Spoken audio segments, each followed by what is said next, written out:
Hey guys. Hi, Kristen and Nicola. Thank you for being here. So, it's Monday. I've had a hell of a day the last couple days. Well, last 24 hours. I have been fighting a migraine from crying and anxiety and all of the above. And I have to apologize right in advance because I have been tearing up at like random times since yesterday without any provocation. As you can see, um,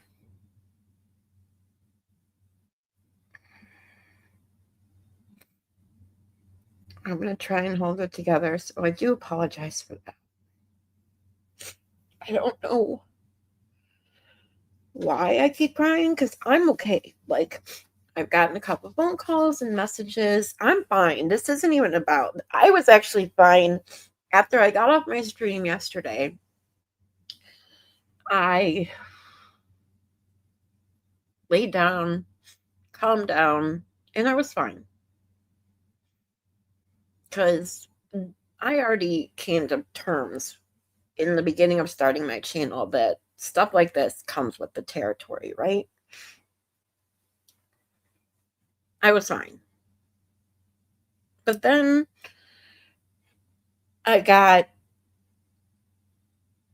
a couple of phone calls and a couple messages that led to more crap. And one of my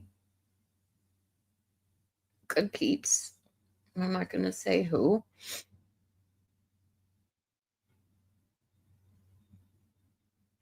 kind of got not, I can't say hurt, but you know, and it may have happened to more than one person. I don't know.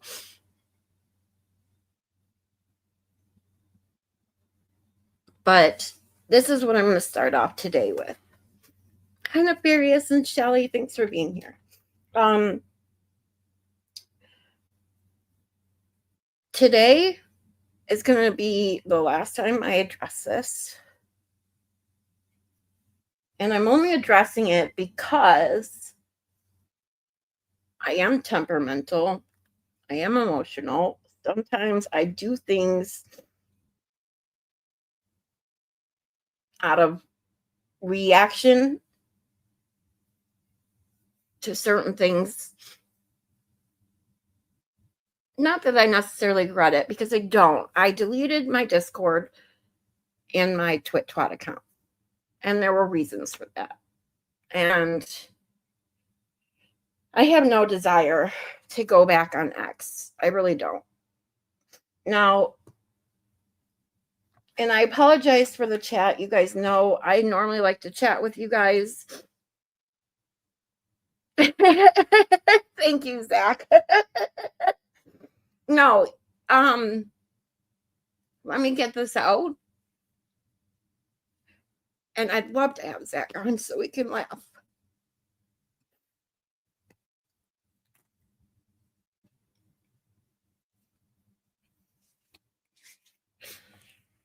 But I want people to understand why, a little bit, why I deleted my Discord. And it was mean note to me that somebody, and I'm not going to name names, I'm not going off on this crap. I'm just making a point to so people understand why I deleted my Discord. Because even yesterday, in voicing my opinions about certain things, it was never my intention to hurt anyone's feelings, or I don't believe for a second that I said anything that was bad towards anyone in this community. If they took it that way, I apologize. If I did say something, I apologize. I don't go back and listen to myself. I hate the sound of my voice. You guys know this. um, but apparently, somebody took offense to something I said about another community or about another channel or whatever. And um, according to a couple people, it was told that they had to basically make a choice of their Discord or mine. Now, I don't know if that's true because I had already left Discords but my own. And if that was the truth, I hope that the person who told me that was true. I figured, let's make this easy. Because I don't want anybody that comes here to hang out with me in my chat, I don't want you guys to feel like you have to make a choice. So I made the choice for them. So I deleted my Discord. Meatball and Kazi, hey guys. I just started saying this and I think I got sidetracked, so I do apologize. I have a lot going on in my head and I'm trying really hard not to like blubber too much. But I think it's gonna do me good to at least get a little bit of this out and then I can move on. Because I also heard Baker on replay this morning. But my point is about the chat. I'm not really going to look at the chat, you guys, because, I get distracted. So I just want to say this and get it out and move on. But like I said, apparently it was made some sort of stipulation, or I don't know how it was addressed. I didn't see it. I don't want to see it. I don't care. If that was the case where someone was making them choose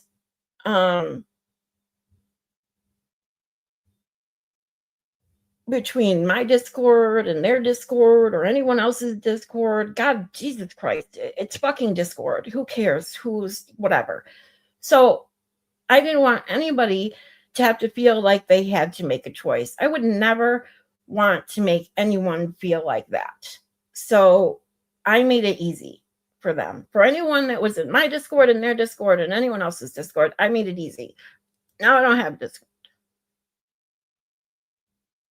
So there's that. And I'll be totally honest with you. I've talked about this once before, and the only reason I'm addressing it again is because of what happened yesterday. That the only reason I ever even made a Discord was because someone in that other Discord like chewed me out for not being an OG and talking about a live of mine way back when I was just starting to stream the first trial in that Discord. Even though they have a spot for other people's lives, it was like, holy crap, how dare me talk about me going live to stream the trial. And this person isn't a person on their panel. It isn't a person. It was just somebody that's always, that was an OG in their, in their chat, in their Discord, and felt like I was stepping all over by doing so. So I said, okay, I'm so sorry. I'm just learning. I didn't mean to offend anyone or hurt anybody's feelings or step on anyone's toes or take advantage, nothing. I said, it's okay. I will take any advice and graciously learn. And so I started my own Discord. That's the reason I did that.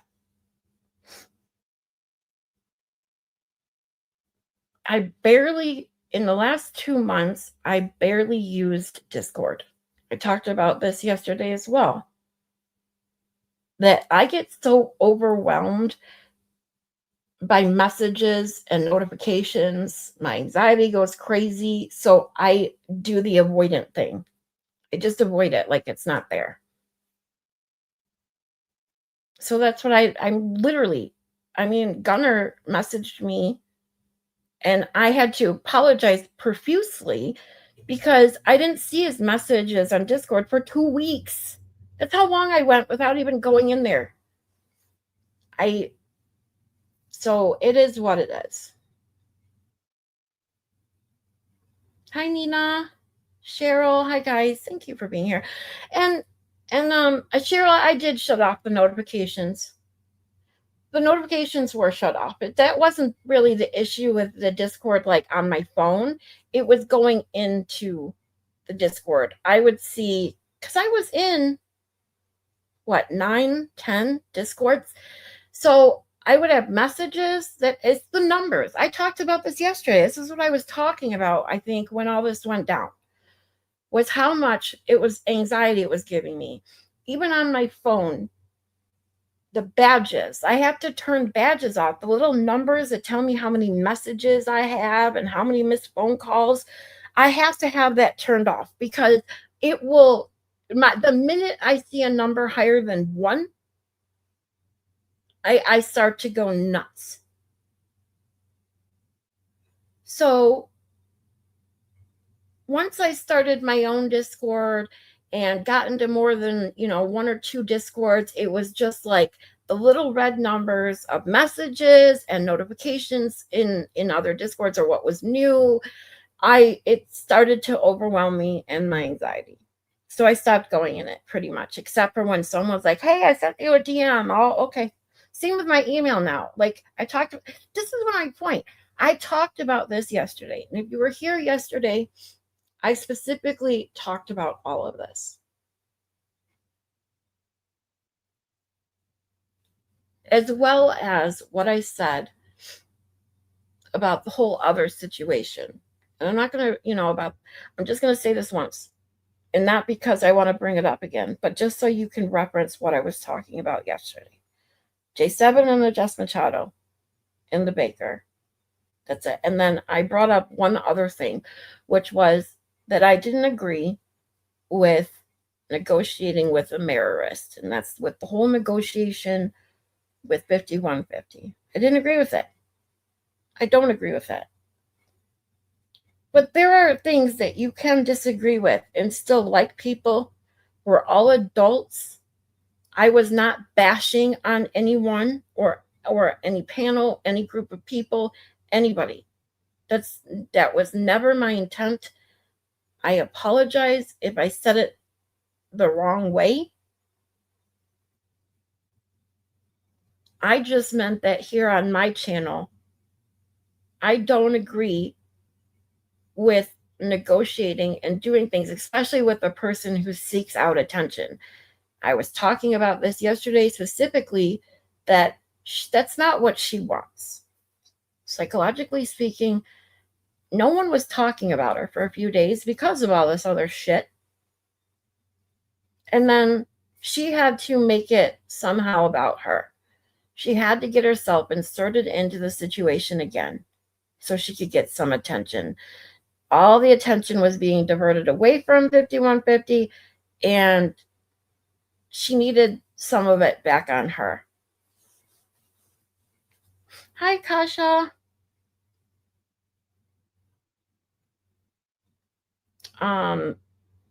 So that's what I meant about that. So if anyone wants to take my words and twist them or send somebody something that says I said what I something I didn't, please just stop. And that's when I ended my stream yesterday. I was hitting that line that I was actually talking about earlier in my stream about when you make me angry. I mean, literally angry. It takes a lot to get me angry, like extremely angry. And I was hitting that point. And that's why I just, said, I didn't say it. I did scream, I think. I didn't know. I didn't go back and listen. But I felt I screamed. Just stop. Just stop. I didn't delete anything because I'm hiding anything. I'm not deleting my stream yesterday. Please go back and listen to it. If you think that someone told you I said something, please just go listen to for yourself. And if you have a problem with anything that I said, please feel free to reach out. Because if I'm an adult, I make mistakes. I'm never going to sit here and say I'm always right. I'm never wrong. That's for sure. So if I did say something wrong or I was wrong about something, let's talk about it. I have no problem doing that. That's why I love this chat. I love that you guys that come here every day and hang out with me. We don't always agree on everything, but we talk about it. And hey, I'm fully aware that, I'm not always right. And maybe you can show me something that I don't see. But let's just be adults about it, please. Please don't take something I said and then go message someone else and say, oh my God, look, Scarlett just said this. And not only do you do that, then you must have twisted my words, in my opinion, because to have what happened yesterday, specifically after the things I said about how certain people helped me out starting my channel and this and that, I don't get it. I don't. So there's that. So anyways, I wrote a few things down. I want to make sure there was a key things because I'm not going to be doing this again. I am not a drama channel. I want to have fun. I want us to laugh.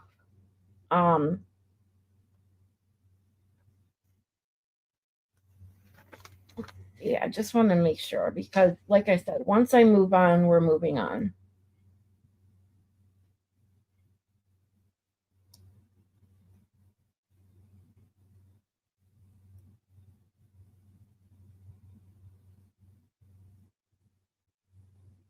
Oh, two other things, and that's it. So one of the other things is, someone did break my confidence,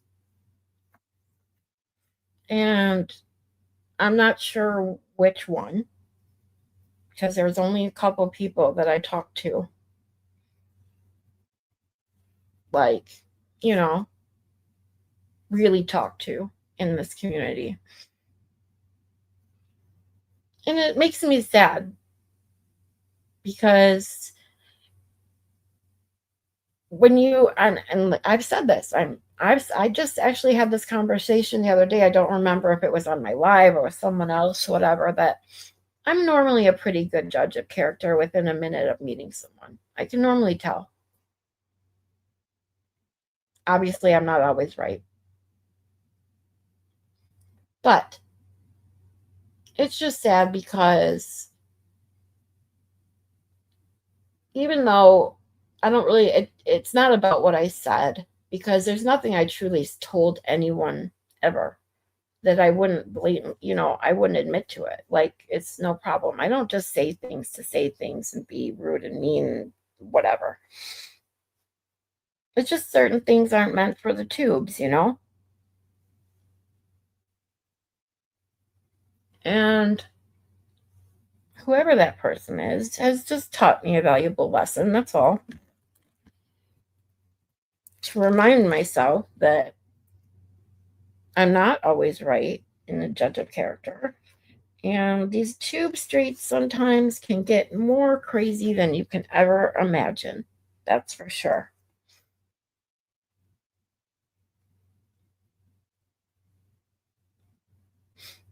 And I'm sorry that I ignored the chat. Kazi, you guys you're here. Hey, Kazi. And Zach, if you're still here, sweetie, did you ever email me?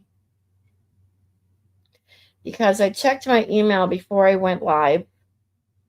And I did not see an email from you. And because I deleted my Discord, I have nowhere to send you a link Because now that I'm moving on, we're going to move on to some laughs because that's what it's all about. After we have a bad day, what do you got to do? What do I always preach? We find a way to make ourselves laugh, smile, get something, get yourself out of your own head, get away from the drama, the bullshit, and that's what I want to do here. And I was truly looking forward to hanging out with Zach, who says this would be a better world if we all just got called a retard every once in a while. This is why I love Zach. Always knows, are you a distard? Exactly, Shelly. You know, the anxiety is real, people. And I've admitted from the very beginning, I have an anxiety disorder. There are certain things that set me off. Yes, I do take medications, but, you know, certain things are worse. Certain times are worse. Kristen. Okay, Zach, you just got to your office. What's your email? Okay, let me type it in the chat for you, sweetie. Because if you guys haven't seen Zach get yelled at by Aiden, it's kind of funny. And I'd love to go over it with you guys and Zach.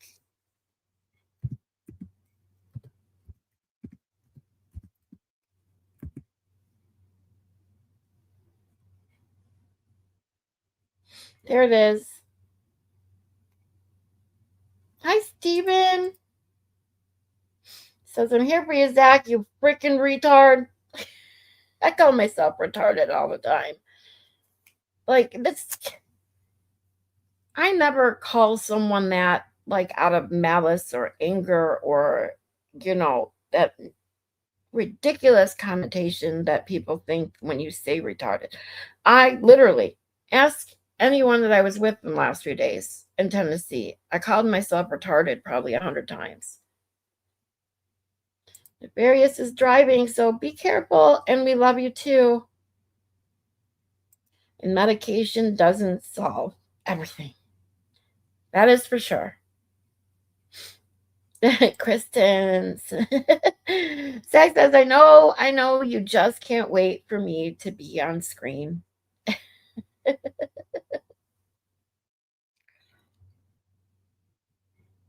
Highlight of my day, says Kristen. Stop objectifying me. I'm a human being,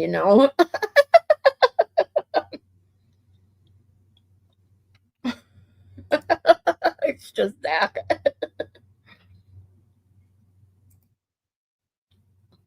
Stephen, how dare you call your fellow emperor such vile things? Kasha says, I call myself dumbass quite frequently. Yeah, I don't know what the whole big deal is about using the term retarded when you're just saying something stupid or dumb. Same thing. Dumbass, idiot. I mean, there all these things. I don't say those words that I wouldn't call myself.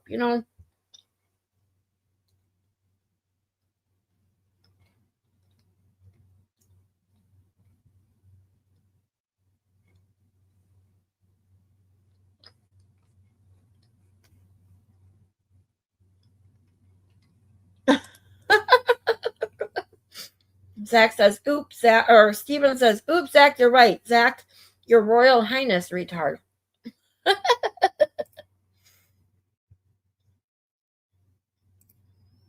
Crap, how do oh, wow. I call myself asshole face every day. Nice, Kazi. Asshole face, wow. That's a strong one.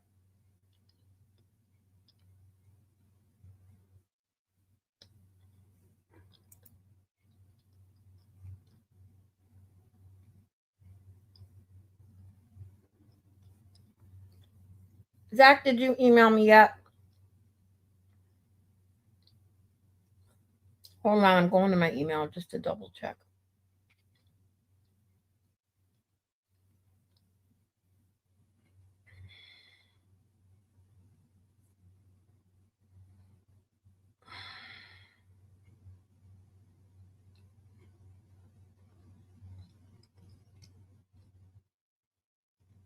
You rang. Gotcha. All right. I'm sending you my phone number, Zach. Please text me and I'll send you a link.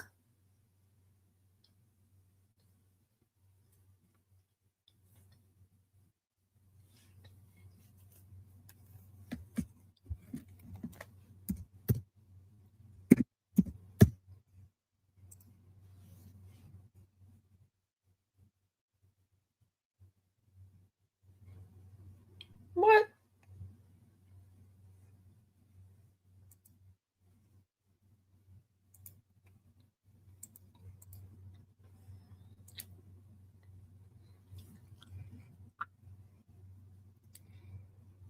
All right, now I'm getting some stupid, ridiculous error message in Gmail telling me my storage is low, that I won't be able to send emails soon. And that's probably because my inbox, like I talked about yesterday, has over 20,000 fucking emails in it. Jeez, oh, Pete. Hold on.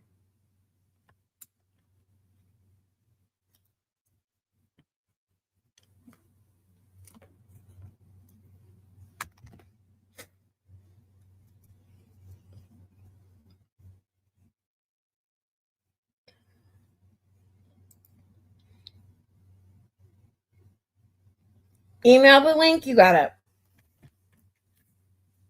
That's what I was trying to do, actually.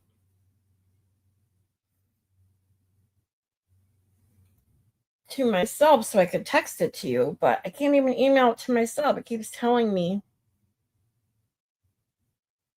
my email's full. Fuck. Hold on.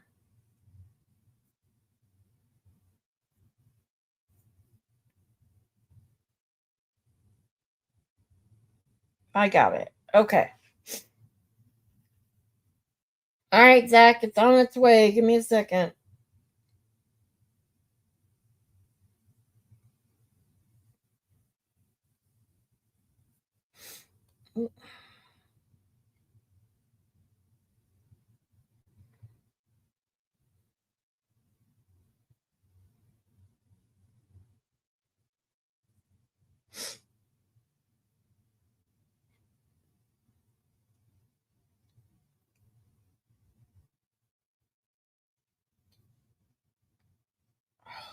Jeez, oh, Pete. All these steps I have to go through just to get Zach.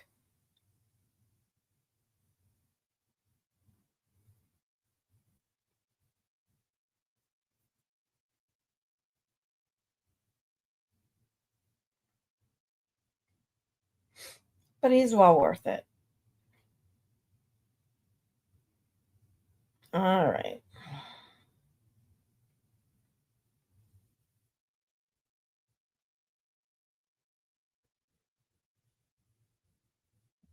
All right, Zach. You are all set. All right, let me see what's going on in the chat. In a Cockney accent, it's His Royal Anus, the Prince of Wales.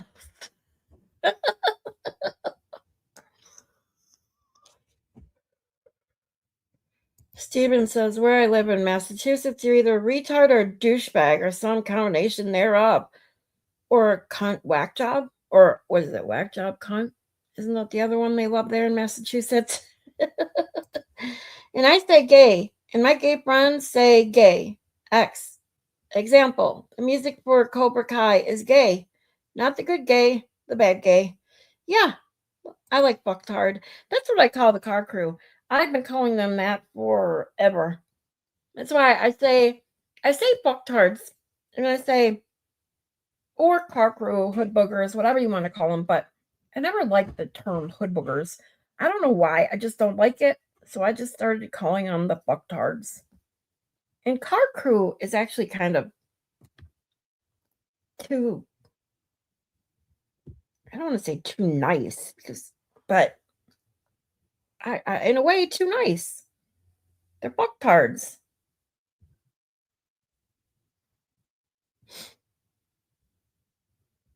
I'm back at the beginning, but I'm sad because I liked your Discord. Well, Kristen, hopefully you'll catch up and hear me tell you that I am going to start a new one. I have told a couple people that I'm going to start a new Discord that is going to be strictly for my channel and my channel only. So I have a place to let you guys know when I go live, because as we know, YouTube does not always give you notifications if you sign up for them. I don't know why that is, but I am going to start another one. And that's why I said what I said in the beginning, that, maybe it was a little rash what I did, but I did it for a reason. And I'm okay with that. I did it for a reason so that people didn't have to choose. And so now they don't have to make that choice. And I will start another Discord. Anyone, and this is what I wanted to say, it was on my list, but so thank you, Kristen, for bringing it up. And I forgot. Is that when I do start my Discord, anyone who was already in my Discord and sent me an email, I will send you a link from the new Discord automatically. I will email you with the new link, the new Discord. If you want to join the new Discord, please email me.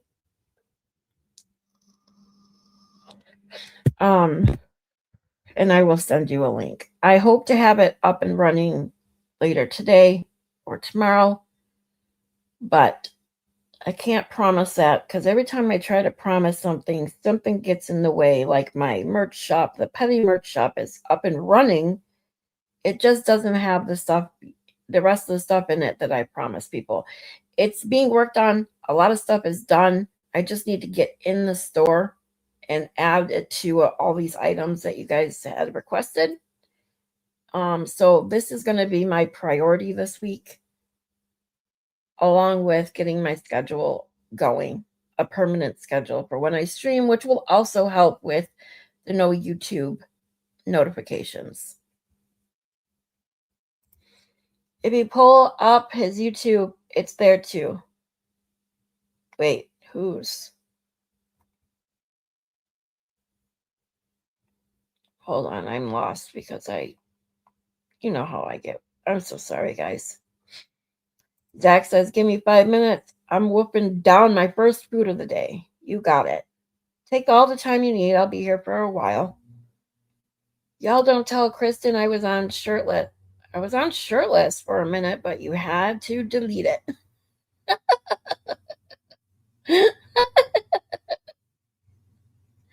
Thank you for the laugh, Zach, as always.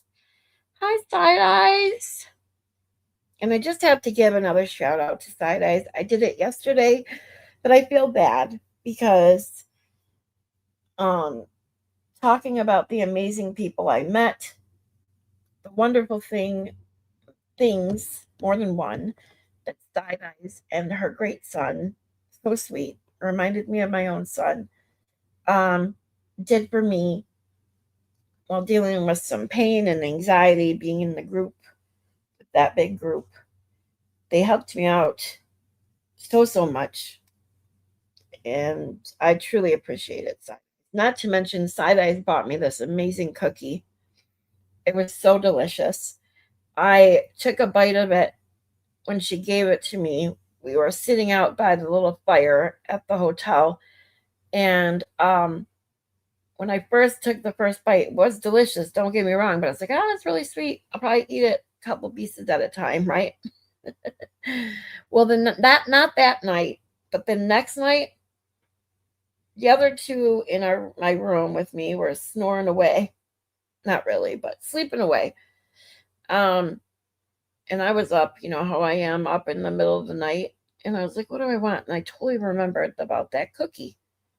It was like I took one, like I cracked off another like quarter of it knowing that I thought it was pretty sweet. I wasn't going to be able to eat a whole bunch. Well, yeah, that was a mistake because the minute I ate that quarter of it, I was up again and just grabbed the rest of it and it was gone.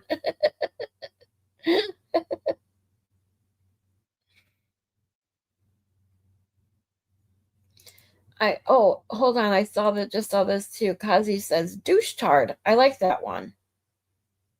Douche tard and fuck tard. And Akasha says I call them thug life because they are so street. Well, actually, they're actually the opposite of street, which is the funny part about it. But I get what you're saying.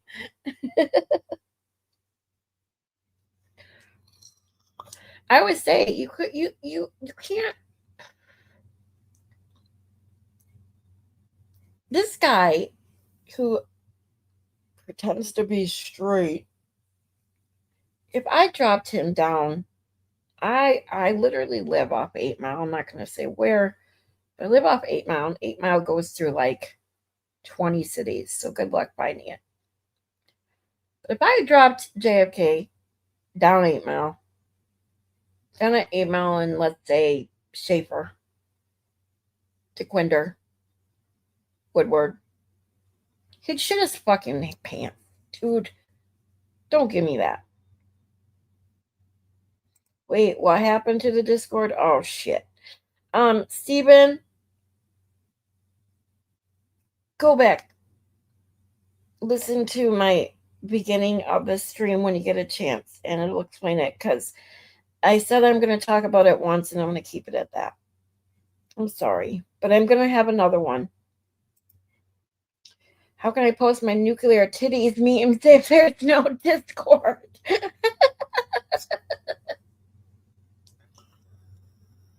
Yes, Akasha, I deleted the entire thing.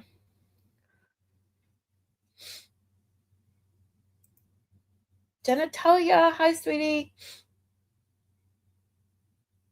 Yeah, it's awesome. It was almost too pretty to eat. It was. It was a gorgeous flower, and I was actually mad that I didn't take a picture of it. It was this giant cookie, like a sugar cookie, shaped like a daisy, which are my favorite flowers, by the way. And it had pink frosting around the petals and the, yellow center. And I'm telling you, it was delicious. And I'm not a big sweets eater either. I like my Coca-Cola is my sugar and my treat normally. I don't eat a lot of sweets. That's why like when I first took a bite of it, I was like, "Wow, it's sweet. Holy crap." Oh, hold on guys. I just got a message. Give me a second. I got a DoorDash order coming and one of my items is out of stock. Oh, that's another thing too. If you were here yesterday and heard me talk about the issues I had with my bank account, I did have one good thing happen this morning.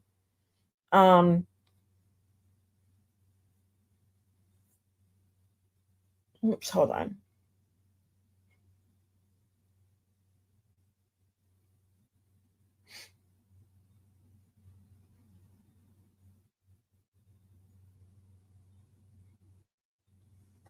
Okay. Yesterday I talked a little bit about how the stupid fate, like I went to transfer money before we left for the trip from one account to another. And one of the account, I hadn't done a 3D ID verification or whatever you want to call it. And like, I guess past their requirements. So I had to do it again. And every time I tried it, no matter the lighting, my hairdo, my whatever, it kept telling me my face didn't match my ID. And I'm like, dude, yeah, I've lost a little bit of weight since then, but I still got a double chin going on and shit, so it can't be that different. Plus, I've done this with other things in the past couple months, so I've never had an issue. But I tried it like, I don't know, probably 30 times. It wasn't working. While we're at the place, and that's why yesterday too, I made a big shout out to the amazing people who made this trip possible for me. Maylin, Hippie Chick, Kristen, KDD,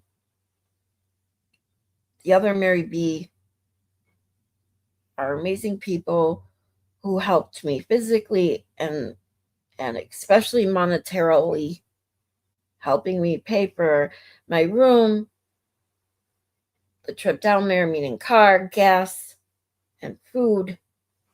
I was able to pay for dinner for us once thanks to KDD. But without them, I would have never been able to get down there.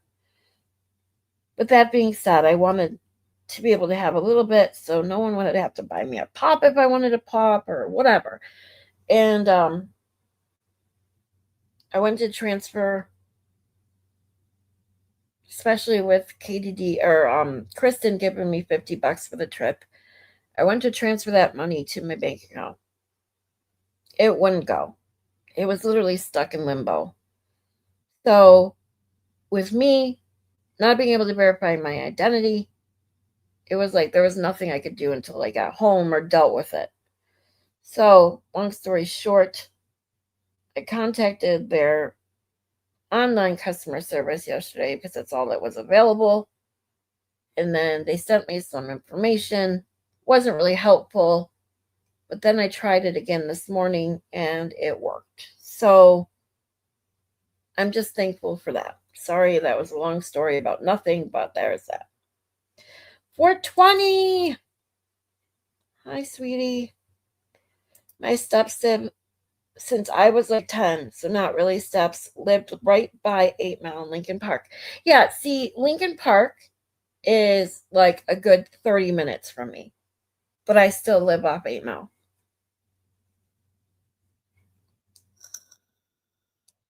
Did you eat the whole cookie? Was it a special cookie? Never eat the whole cookie. No, it wasn't a special cookie. It was just a nice sugar cookie with some delicious frosting on it. No crazy stuff inside of it. But like I said, I had one bite the first night she gave it to me, and it was delicious, but I thought it was sweet because I'm not a big sweets eater. But that next night I was up, it was like 3 a.m. and I wanted to snack and I didn't know what I wanted. And I was like, oh, fuck, I got that cookie. And then when I broke a quarter of it up, it just wasn't enough. And I ended up eating the whole thing. Oh, Shelly. Yeah, I had a migraine last night from all the crying. But I already know. When I cry too much, it always gives me a migraine. And I already know what's coming the minute I cry a certain amount, pretty much. It's like if it's more than some tears and a few blown nose, it's a full on migraine. So by the time that Kazi went live last night, I had just woken back up because thankfully I didn't have to work last night either. I don't have to work again until Wednesday. So I was excited to see Kazi on.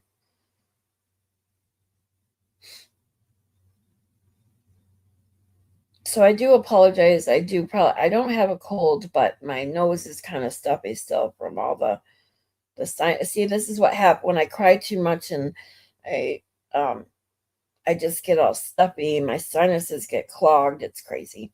So that's what gives me a migraine. Oh my God. My mom ate 3.5 cookies and forgot how to walk at 81 years old. Holy moly. Hi, Scarlett. Hi, old dog. Just popped in to check if you're okay. It's a busy day in law too, but wanted to see if you are okay. I am doing just fine. Thank you, old dog, for checking on me. I appreciate you. I appreciate all of you who are here. I truly do. Every day, I say it a lot. I try to say it every time I remember to say it. How much you guys have changed to me, taken me off autopilot, have given me a place to smile, laugh, and have fun with a bunch of great people. And I just can't thank you guys enough. Now, to the few people, because I did lose a few subscribers after yesterday, and that's fine. For those that needed to unsubscribe based on whatever I said yesterday, that's fine. We don't have to agree. I've never asked you to follow me and not follow someone else. Um, I've also said that I express my opinions here. You don't have to agree with me. And if you disagree with me, I'm more than willing to hear your opinions too. It's totally okay. I only have one rule here.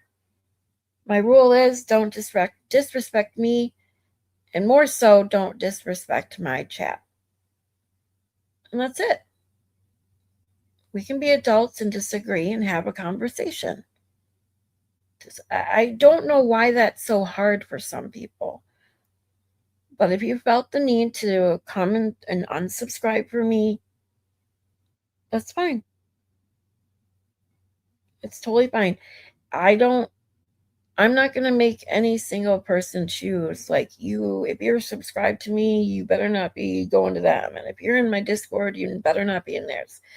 And that's all I'm going to say. So, I ate the whole cookie once because I was out of Xanax. It was the worst decision ever. Oh no. Also, I cannot do the pot, so I have no explanation as to why I thought that was a good idea.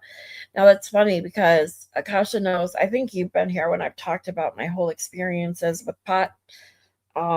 Yeah, bad. If I ate the one time I did an edible, I ate a half a piece of candy. The titrated pieces that are like 10 milligrams, a little corner or a little, like a Hershey's bar, they're all titrated into little rectangles. This candy bar was the same way. Each little rectangle was like 10 milligrams. I ate half of it thinking, okay, smoking made me sick. Doing a dab. I always want to say it's something else. Doing a dab, wax, whatever you want to call it, made me sick. Let's try it this way. They said it absorbs slower. It takes longer to start taking effect, but then it also takes longer to wear off. So I started really slow. 5 milligrams, I thought, at least even if it doesn't do anything, it won't make me sick, right? Wrong. Oh boy, wrong. That's why I truly think I'm allergic to THC or something, because it didn't matter how I used it. It made me sick to my stomach. Blech.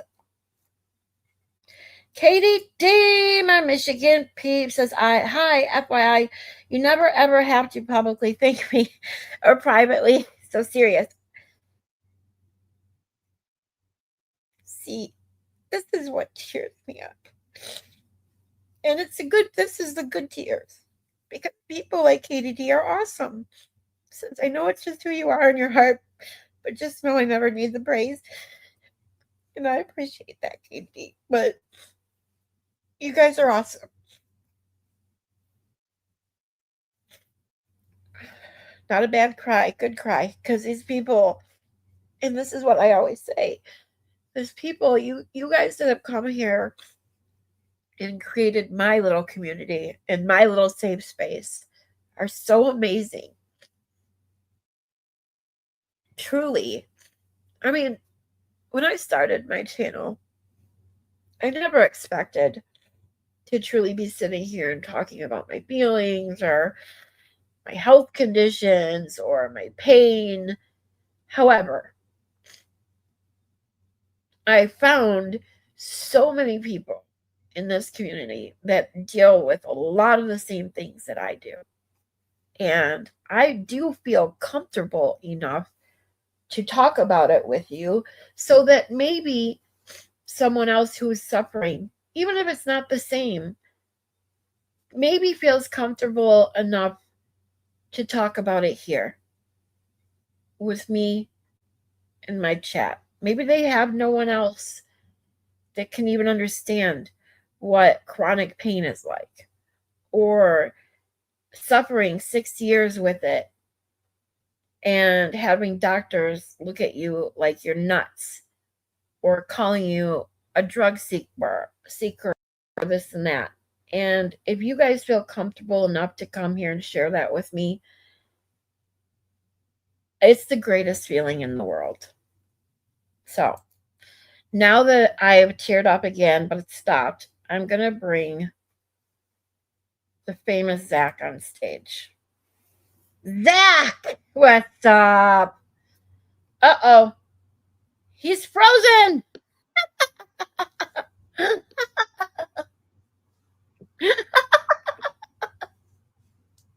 Am I here? Yeah, you are now. You were frozen. It was like I brought you up and the face that you had on your face and you were frozen. I just started laughing because it was so funny. Oh, he's gone. Aw, thanks, old dog. Yeah, I'm good. I'm good. Oh, Katie D says, I just realized I didn't have all chat on, and I hate when I do that. When I forget to put all chat on, damn, like shit.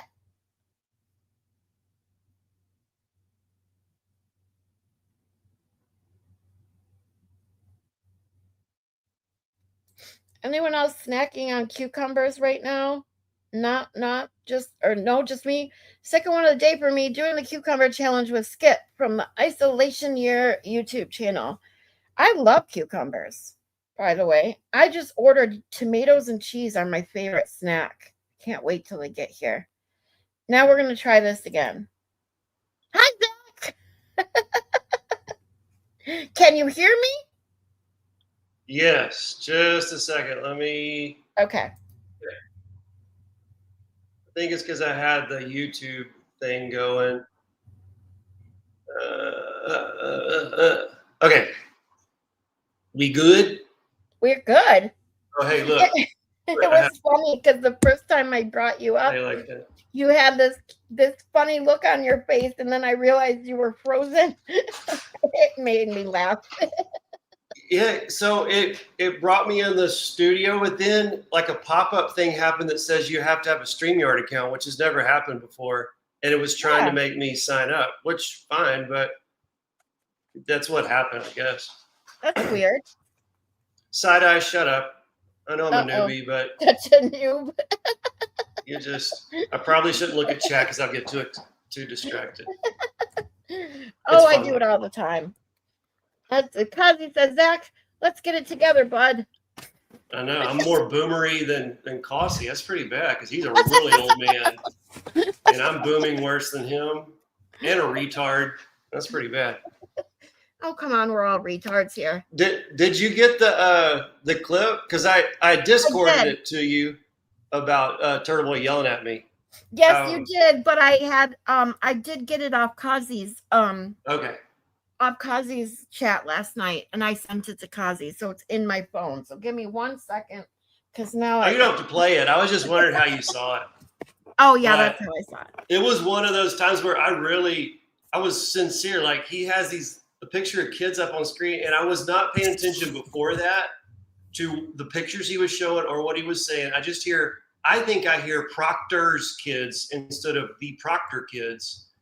And he's like, yeah, look at her fupa. She's, this and that. And I'm like, are you serious? He's making fun of, like, Proctor's kids right now need the most help out of any kids. Poor kids, have a monster for a dad. And so I just, like, instantly turtle chat, like, he reads it. You heard it. I'm like, that's terrible. What are you doing? If I just thought about it for 2 seconds, I'd have realized he's not that low, on the morality compass. Right. So I deserve it. So, I still didn't realize what had happened till he read it and called me a retard. And I'm like, what happened? The chat was like, that was them when they're kids. And I went back and looked and I'm like, yep, that's very apparent who they are if I had just paid attention instead of opening my mouth. So his next stream, I'm going to turtle chat, something like that. Like it'd be a better world if we all get called retard every once in a while. There you go. Yes. See, that was easy. I did something and said something wrong and got wrong information and then just said, oh, I'm a retard. Sorry. Yeah, it was like, easy. Oops, I made a mistake. Like, my bad. Like, we all make mistakes. We're all human fucking beings, people. I'm never wrong. I know, right? Never wrong. Never. I am always right. That Never is one wrong. of those statements that's just like, that just cannot come out of your mouth unless there's something off. If you really believe you're never wrong, I hadn't believed that for the last 2,000 years. Only one guy could say that. I hadn't believed anybody since. Hey, KDD. I didn't see. Meatballs. Hey, Chubbs. There's my favorite Chubbs, KDD. But she's lost like 15 pounds and been working out, so I don't know. I got to get a better. You got to get a new nickname for her. I gotta be a little nicer. Positive reinforcement. Doing a great job. And Meatball says you're not the only one getting yelled at by the turtle, apparently. Oh, really? Who else is getting yelled at by the turtle? I guess Machado, but well, I don't know. I have to say this about that because I have opinions about that in particular. I've said that before. And to me, that's not drama because I've never liked her. I've never watched her. I'm not going to sit on here and bash her either. However, most people can plainly see that she built her brand off of Turtle Boy's back. And that was the one thing I disagreed with the turtle about was when he said, no, she didn't. She didn't build it off me. Yes, she did. She got monetized so fast. Her first interview was with Krusty Panties. She does things for drama and that kind of attention. I mean, I didn't even know she did this because as soon as she went on Turtle Boy's fundraiser, that was the only hour I turned off. I watched the entire thing except that hour. And someone sent me a message, said, did you see what she did? And I said, no, what did she do? And she's like, or when I went back to watch, I saw that she had put up pictures. I mean, who does that kind of shit? Putting up pictures of Turtle and 5150 and of him and Lindsay Gattani, like, that's not funny. You could actually plainly see that Aiden wasn't comfortable with that even. And I think she just goes too far with the drama bullshit. I call her a Jerry Springer. She's in it for that kind of whatever. And it just makes me sick. Well, whether she's even doing it for the money, that's just like what she's drawn to is the drama. And I mean, as humans, we kind of are. We all say we don't do drama, and then we all do drama. At some point, we're part of drama. It's human nature. Definitely agree with that. I've talked about that before. I mean, I actually just talked about it last week, I think, when I brought up soap operas. That's why our parents and grandparents or whatever, that's what they did. Watch soap operas. But then when, social media and the internet blew up, that's why soap operas are no longer possible or, popular because the drama is all on the internet. Yeah, it's attractive. Drama. It's attractive to people. And the problem is people that are attracted and so attracted to drama, and that's something else I've talked about and what I get passionate about when I talk about psychology, is that a lot of times, and even talking about 5150 and what I said yesterday, people crave attention. And those that crave it so much that they don't care if it's negative or positive attention are trying to fill a deep-seated void that is never going to get filled. Yes, they get immediate gratification from the response and the attention, but then they just have like an addict. Hey, I'm starting to feel attacked here. Easy. Oh. Not you. This is what I mean. It's like, come on now. I love that you joke, you come to my channel, you say things, you make us laugh, and I love it. I can't tell you enough how much I appreciate that you come to my channel and make me laugh. And cool. That's what I like. It's gratifying to me if I can get somebody to laugh or brighten somebody's day or get a laughy emoji. I'm addicted to laughy emojis, so yes. Don't make it work. Don't give a drunk a drink. You should not give me laughy emojis. It only encourages me. Yeah, well, I always laugh. And that's why it's funny too. If you guys haven't noticed, when this all started with the whole BS with Jess Machado and J7 crap, and I said to Zach and this is where I tell you the difference between someone like Zach and people that are just out there craving attention. I said, Zach, I may need you to hold my hand during all this. And he sent me the 2 hands emoji. And ever since he does that, and it just shows the difference between a type of person like you, Zach, and a really asshole troll. It's just 2 different things, totally different. So Yeah, I think so. I do try to operate in good faith. Look, if I ever said anything to you and then I found out it really hurt your feelings, like, if I stepped over some line or something I wasn't aware of, and you message me like that, I'm sorry, that just really is over the line. I'd feel bad about it.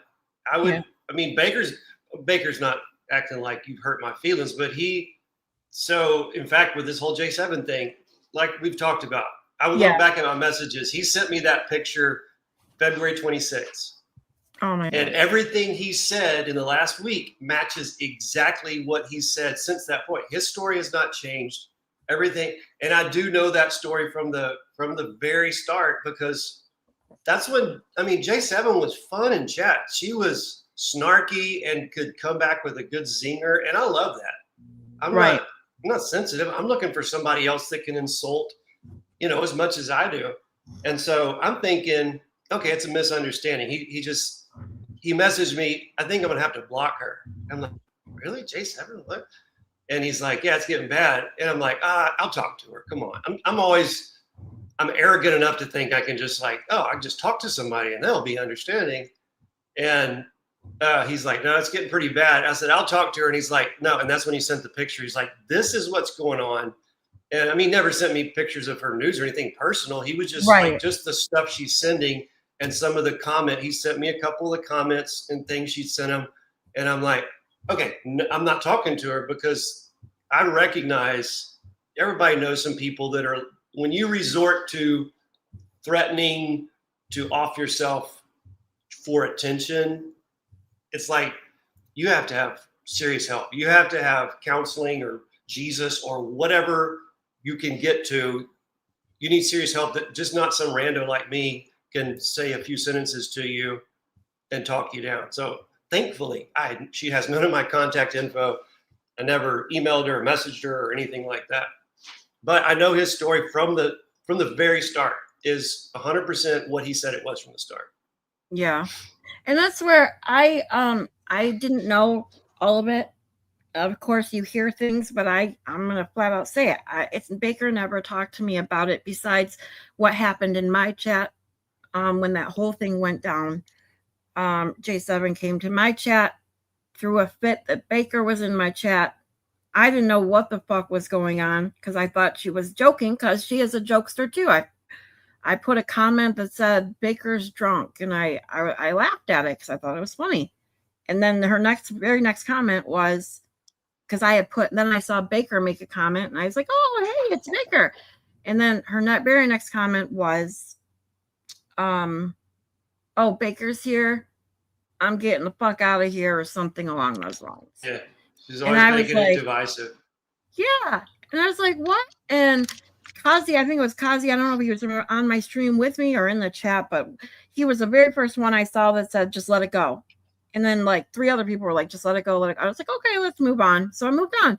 But I messaged Baker right away and said, I'm so sorry. I thought she was joking. I have no idea what's going on, but I just wanted to let you know, I'm sorry that I put that comment up on the stream, my stream. And he had no idea. He didn't even see it, because I'm assuming he had blocked her. Obviously, he wasn't paying attention. Yeah. Or he wasn't even in my chat yet when he saw that. So, and he literally, I'm not going to go into what else he said, but he said very little.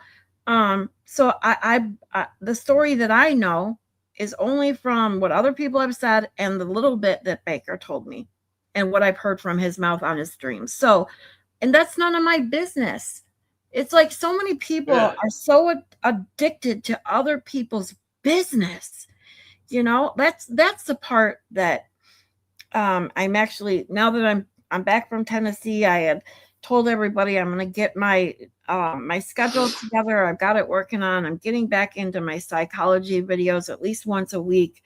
And that's one of the first ones I want to talk about, but I'm not going to talk about it specifically towards a person. I'm going to get down into the root of things, and we're going to talk in generalities and learn about these things. So maybe I can just spread a little bit of awareness. Yeah, I like what you said about the, everybody uses gaslighting now and everybody's a narcissist. And that's so true. It's like, it's just one of those words that became trendy. Yes. And then it waters down the real definition of the word. Everybody's gaslighting just because they don't agree with you. You're like, I've been told that you're gaslighting. I'm like, I'm just having a difference of opinion with you. That doesn't even make sense. But it's just trendy to use that. Or if you raise your voice slightly, you're a narcissist, Right. Exactly. And that's why I did. And I'm actually, I've talked about this before about doing it again, because I did one of my psych nights like a few weeks ago about we went over all the personality disorders in the DSM. And I made that exact point that people use these terms just like the idiots who call people PDF files all over the fucking tubes, right? You start using these terms, you start calling people these kinds of things, and you, like you said, using that watered down, you totally take away the meaning of someone actually being a narcissist or someone actually gaslighting you. You use those terms and throw them around like nothing. And let's get it right. We need to get it right so that when these things are truly hurtful, when someone is a narcissistic personality or someone truly gaslights someone, you understand. And I'm going to make this comparison because this is the only way I can, in my mind, describe it. So let's say, let's talk about swatting. And I'm not talking about what happened. I'm just talking about in terms of the term. In my mind, swatting meant way back in the day when it first started, when someone would call in a fake bomb threat. It meant the bomb squad, the SWAT was coming. All of them were coming with their guns drawn. Someone could, die from that, from something as stupid as calling in a fake threat. So from when you tell me you've been swatted, okay, I'm thinking that cops have come to you, drawn, ablazing. So I don't know if I can do this technically without bringing it up, but I'm going to try. So when you say a certain person goes on a stream and says, I've been swatted, this and that, and you find out that all it was the cops were called on you for something you didn't do, to me, that's I and this is no offense to anyone, because technically what happened to Baker was swatting too. But in my mind, I see it like the SWAT team with guns drawn going in blazing. Yeah, so which it's still the same thing where it starts. That's what they were attempting to do, Exactly. And that's what I'm saying. So and where I'm going with this is not attacking anyone or saying anything bad about someone saying they're swatted when they, in my mind, technically weren't truly swatted as far as what happened in the response. It's about what happened in the phone call. Whoever called and that's what they wanted. They wanted. Same intent. Yes, exactly. So when you talk about it, you got to talk about it in specifics. And when you spread terms around about swatting or narcissistic personality or gaslighting, all of those things, that's the only way in my mind I can kind of compare, is that you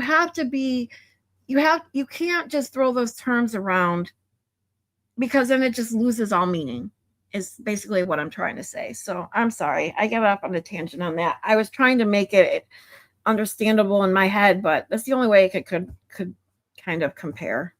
So. Yeah, well, that's great. I tried to listen to myself last time, and I've determined to not talk so much and be so hyper this time. I'm going to try to listen to what you said. Aww. For a change. I'm going to try to be cool like Classy. Try to be cool. Show that I was raised right. Yeah. Aww. You're definitely worth. Oh, yo. No, yeah, I think you did great last time. And hey, I am the last person that's ever going to judge anyone for being a little too hyper or talking over people, because I'm the first one when I'm on stream with other people, when we do like our Friday nights, or I have Kazi on, or you, I always have to remind myself to shut the fuck up, because I'm a talker. Okay. And not only She's that, a talker. She's a yes, talker. She's telling him everything. yes. And not only that, it's not that I never went and never in, I can't even talk today. Holy shit. Never in any way do I want to talk over someone or interrupt someone. But sometimes I'm so not only so excited to say what I want to say, but then I'm so afraid I'm going to forget, because my brain fog is so real. I literally am mid-sentence and I forget what I'm going to say. So I'm like, if I don't say it now, I'm going to fucking forget. And then I'm like, shut up, because I just interrupted someone. I have squirrel brain so badly. In fact, I just realized I've started saying that about I would hate to hurt your feelings or cross the line. I've started saying that because I was going to say, I just mentioned like 3 weeks ago, I mentioned J7. I thought it was kind of a drop subject because I haven't been keeping up with her.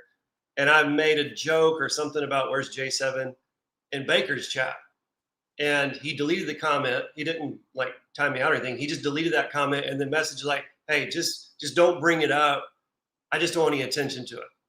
And Right. so like I crossed a little boundary there. He's not offended or anything, but he's just making it clear. Like that's how much he was trying to stay out of the drama. Like somebody that he knows pretty well. I'm in just making a little joke like always. And he's like, let's not even just don't even talk about it, which I completely respect. And I did not say anything about it until his valid truth journey. Yeah. And now it's all exposed. Now it is. And I feel so bad for Baker. Even this morning, I only saw that he was live at his very tail end. I didn't even know he talked about me until I watched the replay. I feel so bad. I emailed him. Thankfully, he said his email in the stream, because I deleted my Discord. You know, that's the only bad thing about it, is I can't easily DM people now. But he did say his email, thankfully, in the same his stream this morning. So I emailed him and I said, I just want you to know that it really wasn't even about you. It was about a whole different, set of people. And that I'm sorry that I even put you in that position, because my thumbnail said I stand with Baker, which I do. I stand with Baker. I'm not using Team Baker because he asked us not to be divisive.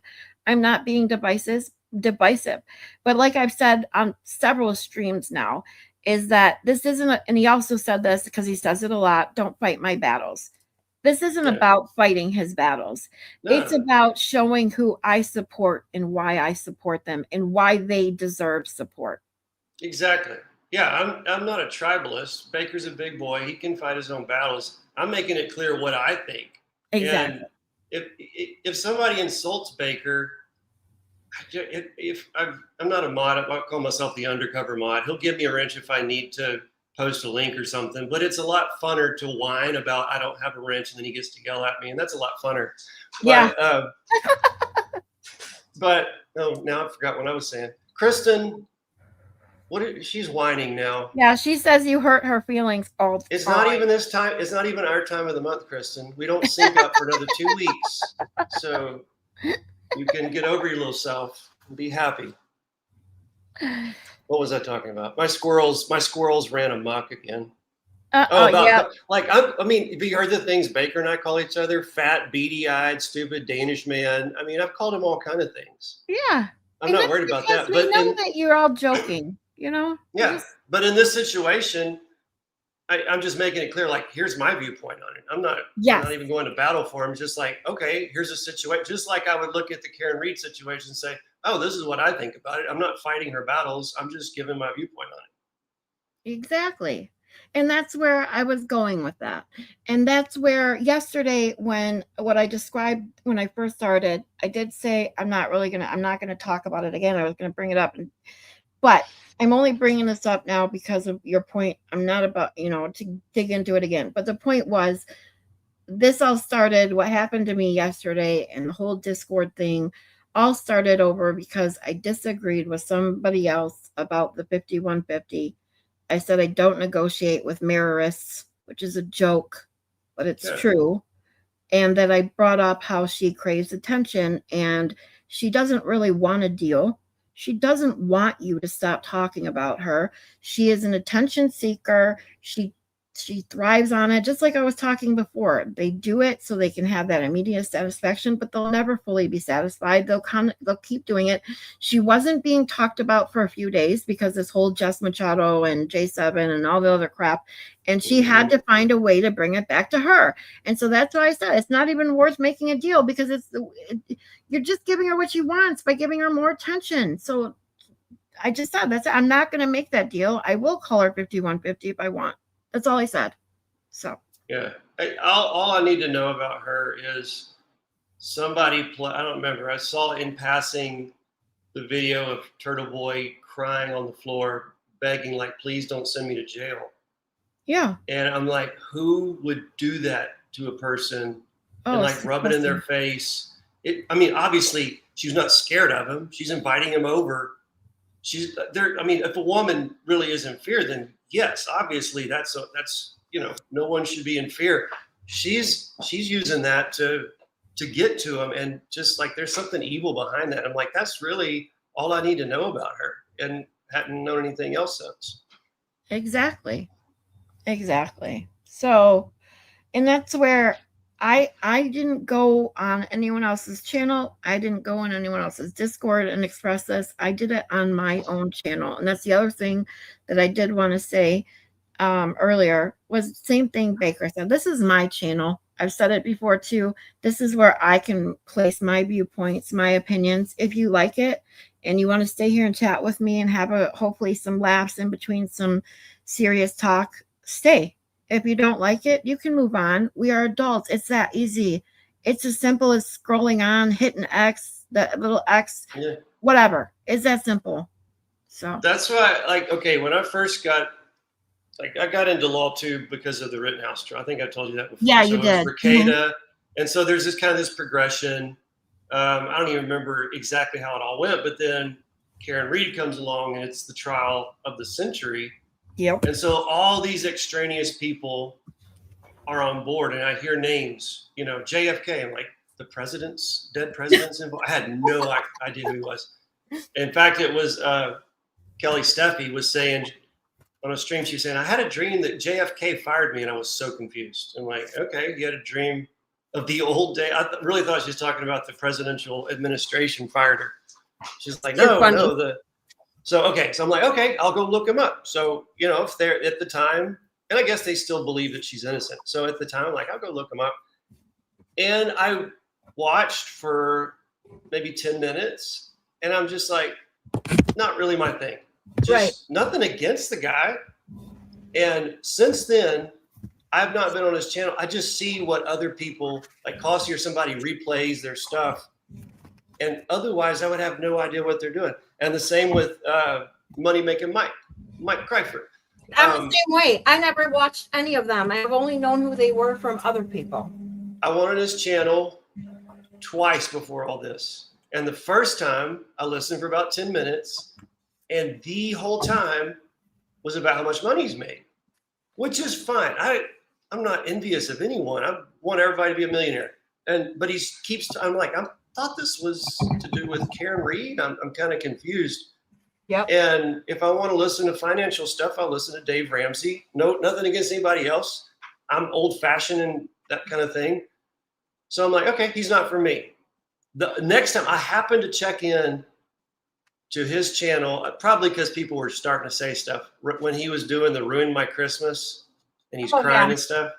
And I'm like, what in the world? I just tuned in. He's like a basket case.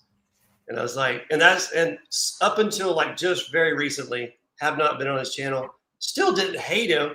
In fact, okay, my view is people are kind of tribalistic a lot of times at nature. And I just kind of thought people are insulting. I could see with JFK, but with Mike, I was like, he's successful, blah, blah, blah. I think it's just a personality thing. And people are insulting him because now he's kind of on the other side. So we're going to say he farted. We're going to say this, and that's fine. But I just thought it was kind of like, he's probably still a good creator. He's probably still a decent person in some ways. He's just on the other side of what I hear in my echo chamber they're probably just being, like I said, about you're a fat, beady-eyed Danish, clip this in it to him. He doesn't care. I just thought it was that kind of thing. Well, when Right. I went on Saturday and he's playing Baker's video, I don't even know why that popped up because I hadn't listened to him, but it pops up, I guess, because of I listened to Baker and it's playing, and his takes just I could not understand the logical incoherences. I didn't know he's that bad, and so now I kind of understand that. And Emily since then has told me he's trashed her. I'm like, okay, I don't white knight for anyone, but anyone that trashes Emily, you probably got a big problem. Exactly. But he took the story of Baker clearly stating, okay, she'd already sent me this junk I don't want. I see 8 packages coming in from her. They have an app that's like a post office app. He can see there's 8 packages coming, and he goes on the app to send them back. He's like, I don't even want to open. I don't want to have them. And J7 messaged him or something and said, no, there's stuff in there from Emily C. Yeah, And that's the only way. That's the only way he let the packages come in. She completely lied about it. Right. Crawford pauses right there and says, that story was very clearly told. He says, look, he's already throwing Emily C under the bus. Can you believe how quickly these people turn on each other? Oh my God. I even clipped that and sent it to Emily and Baker. I'm like, I did not know he's that logically incoherent, not even being insulting. That's just, and then he had several takes when Baker would say something and either twists it or just completely doesn't seem to understand it and just wants to throw out insults. Anyway. Yeah, and that's where, see, I never watched Crawford. I never, ever did. You know how I found out who he was when he went on Aiden's show and tried to turn him off Will. I don't know if you saw that one. No. But I had already been watching Will for quite some time. It was way back when that Ripped kind of just started. I had no idea who this guy was that came on Turtle Boy show. He was giving Aiden advice and saying, well, if I can give you some more advice or something like that, then I wouldn't listen to Will. I wouldn't do this with Will. He's always been jealous of Will. And I knew it from that very first time I was introduced to Kreitbart. And then he always says, how many times has he said he's not a drama channel? And then when all this shit went down and he was bleeding subs, he did that whole ruin my Christmas bullshit. Yeah. And then what did he do the very next day? Did an apology. I'm not a drama channel. I didn't mean to do that. I'm not going to do that. But then he does it again. Then he apologized again. Then he did it again. And then he just did it again. It's like every fucking time he pretends to do the drama crap, which he clearly knows nothing about, nor how to do it, even in a way that's funny or any way, shape, or form. He always comes back and apologizes because he realizes how much backlash, or should I say lashback, he gets. Hey, I'll be back in a little bit. I've got to take this real quick. Sorry. No problem, sweetie. No problem. So, just getting back to Kreitbart, I will say, we all know he's one of the biggest douche on the internet, on the tubes. He is, oh, there you go. See? The victim shaming side eyes was absolutely disgusting. I only saw like 2 clips of Kreitbart going over that because it made me so sick. I couldn't watch it. But how much you want to bet, if he hasn't done it already, Kreitbart is going to fucking apologize. He always fucking does. I did see, even though I deleted my twat, I did see a ridiculous ass comment of him trying to be tough.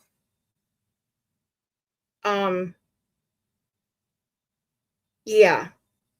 I don't remember what it said right now. I can go back and look, but it doesn't even matter what it said. It was so stupid. He tries to be tough behind that keyboard, but he's not.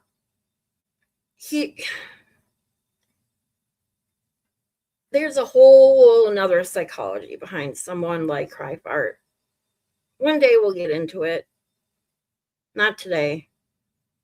today, he's just a moron douche who tries to be petty, tries to be drama, doesn't, it doesn't work out for him. He doesn't get the numbers he wants. He doesn't get the response he wants.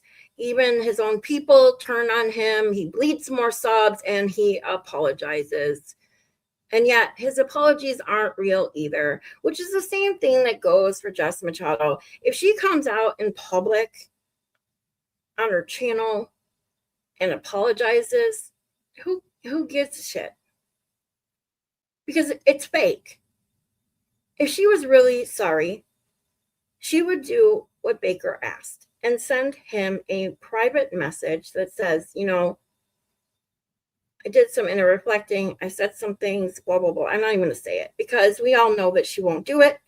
We all know she's incapable, in my opinion. So there's that. Hey, Catherine. Sorry, you guys, I love to hang out with the chat, but you guys also know that when I have people on panel, I don't pay as much attention to the chat because then I get distracted and I feel so bad. Catherine says he blocked me yesterday. Oh, he blocks everyone. He blocks everyone that doesn't, gives their opinion that he doesn't like. And that's the problem with someone like him because he's going to stop getting views, even more views. He's already irrelevant. Before I deleted my twat, I made a post about Kreifart. I went and saw that he was live that day that he did the Baker thing. And even in the middle, I don't know how long he was live. I really don't. I don't know if it was the very beginning or not. It doesn't matter. He had 7 people watching, okay? 7. And I put up a comment that said, I beat these numbers every day and I'm not even monetized. That's all I said. So, and, it's true. And it's sad when someone like him has, I don't even know how many subs he has at this point. But, he's still got tens of thousands of subs or whatever. Because people don't really go and unsubscribe. It's a pain in the ass to find the channel, especially if you're subscribed to a ton of channels. It's a pain in the ass to go find all the channels and actually unsubscribe. And that's why you guys, most of you have seen the memes that I made about Kreifart. My very first meme was of him sitting behind his desk, sending himself a super chat, talking about how he's so excited he has 30 members or 30 people watching, and I guess 30 people was actually giving him too much credit. And him saying my numbers are up, because that's all he talks about. And if you ever watch him, like I've seen because that's why I'm not blocked, because I've never gone to his channel to truly watch him, even to troll. But if you do watch him, or you watch other people watch clips of him, he's always talking about, oh, but I'm doing great. My numbers are up, and I'm this, and I'm that.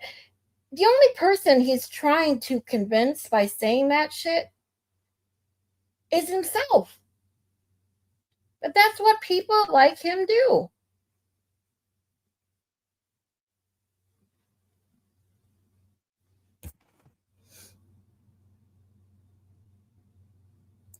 His weird flex in the camera was wild. I didn't see that, I don't think. Oh, wait. Yes, I did. Baker showed that one, I think. I think I know what you're talking about, Side Eyes. Oh, my God. He's such a douche. He's got no balls. There's just an empty, saggy flap that was meant for holding balls, and it is that and empty. A sad sack, one could say. Yeah, probably looks like man flaps.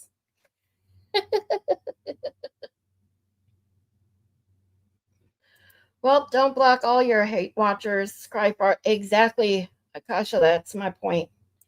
Steven will be right back. Future Mrs. just got home. Aw, and we have a chicken that oh, I'm so sorry. passed this morning that I dug a hole for and was just waiting for her to get home. Oh, Stephen, I'm so sorry. Oh.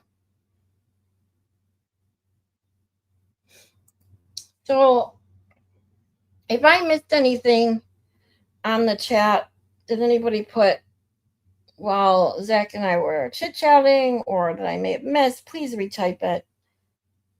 Because I just, you know how bad. I'm going to get better at the chat, I promise. It's just going to take a little bit of time.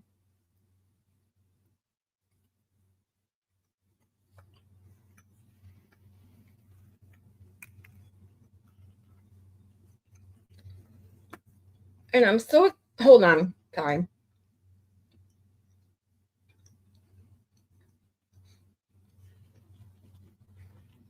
And I was so excited my DoorDash came, my delivery from Myers. Getting myself a snack of tomatoes and some cheese. And I know how much I hate listening to people eat on stream. So I'm going to try not to do that. But tried to take a bite real quick and it didn't work out.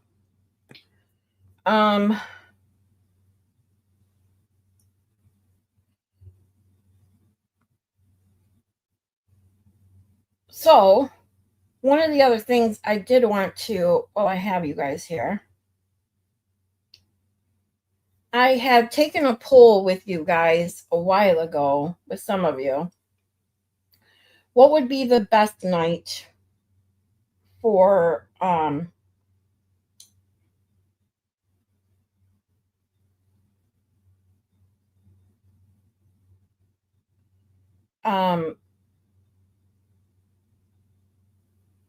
or my welcome to the DAU. And if you're new, I used to have what I called Psych Nights with Miss Scarlett. I changed it to Welcome to the DAU. DAU is the Delusional Analysis Unit, a play off the Behavioral Analysis Unit. But it's just a night where I can talk psychology, have a lot of fun with that, spread a little bit of my knowledge, maybe learn some things myself, talk about things psychology. We had determined the last time I put up a vote Wednesdays at 9.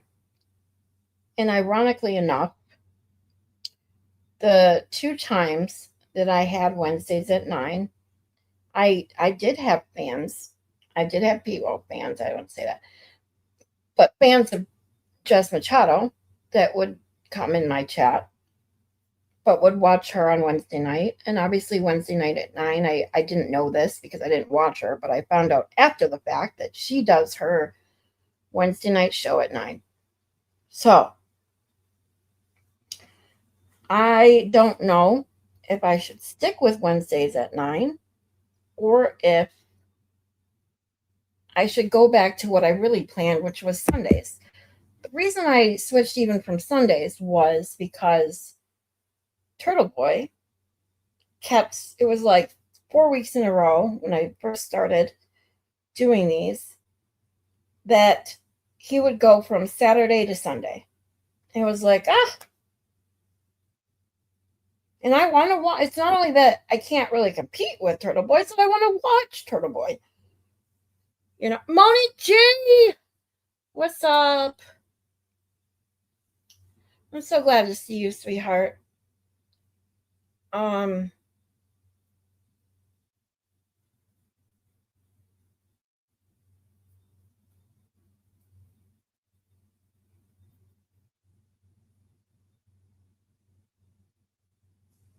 Kristen says I don't watch her on Wednesday or watch her, so Wednesday is fine with me. Well, if you guys are interested, and like I said, the first one, I want to go back over the personality disorders now that I have more of you here with me that might come and didn't get to see it the first time. Plus Kazi G. Oh shit! I totally forgot.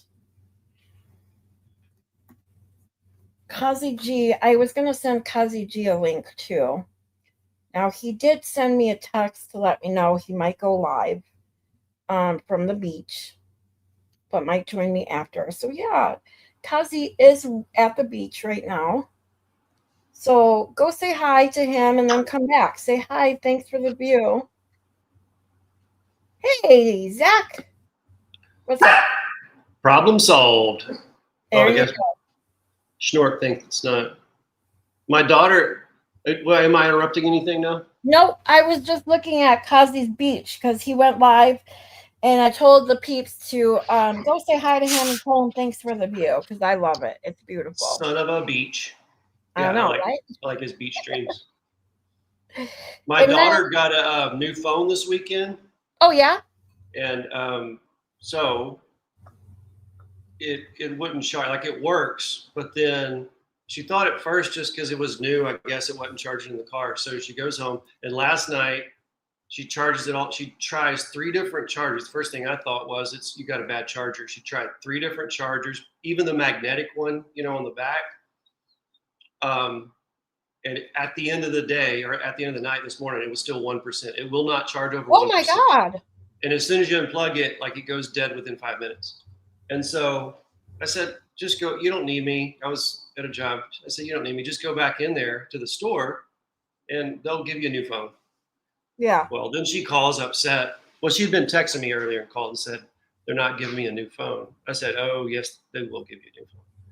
And the guy told her it's a software problem. It's not a physical problem. So you have to go to the Apple store, which is like over an hour away. And so I could feel myself getting aggravated a while ago. I was trying to do that. So when she was at the store, back at the store when I had to leave. And I said, let me talk to the salesman that told you that. Well, I think that she hands the phone, hands the phone to the guy. She just put me on speaker. Mm-hmm. She's in this store with other people, with someone she went to school from, with like sitting close to her. And I went off on this guy. I told him I'll be leaving Verizon. If she doesn't have a new phone right now, then that's not very good customer service. If you sold me a phone that doesn't work and then try to send me an hour away to waste half a day, that's not my fault. You sold me the phone. Well, it's an Apple problem. I don't care. That's between you and Apple. You sold me a phone in good faith. You're going to replace it right now. And my daughter wanted to crawl under the floor. I didn't know I was on speaker and the whole store is hearing that. But she did say she has a new phone now. It magically appeared. So of course. What do you know? Yep. Because that's all you need is, because those people, and this is why you've heard my fuck you Boost Mobile. How about a Boost Mobile shout out? Not a Moose Mobile shout out, a Boost Mobile shout out. There we go. These phone companies bleed us dry already. It does not cost the amount of money it costs for fucking your plan already. And that's why there are places like Cricket and whatever else that if you can't buy a phone there, but I think you can now. But when Cricket first came out in those places, you couldn't buy a phone. You had to bring a phone in, and that's why it was like $30 a month for free everything, And then it was like they realized, because even back when Cricket started at like $30, $35 a month, Verizon was still like $120 a month for one phone. Like, you're insane. You're insane. It is a little higher, yeah. Yeah. And then Verizon and T-Mobile caught on that they're losing people by having this ridiculous amount. And then they start, okay, come here and get a free phone. Get a $1,000 phone. But we don't realize is you're still kind of paying for that phone in a way, because first and foremost, your bill is still higher. You have exorbitant amount of taxes and fees on those bills. It's insane. Yeah. So that free phone is bullshit. Some people don't realize it. Yeah. No, it's not free. Well, my sister's on, I think, Pure Talk or one of those that uses the Verizon system, but it's like a flat fee. It is cheaper. Yeah. And I was like, man, I've been with Verizon for decades. I'm like, I know I'm paying a little bit more, but that's why I'm with them, is I expect things to be taken care of. Exactly. There's no other incentive. I'm not loyal to Mr. Verizon. I don't know him personally.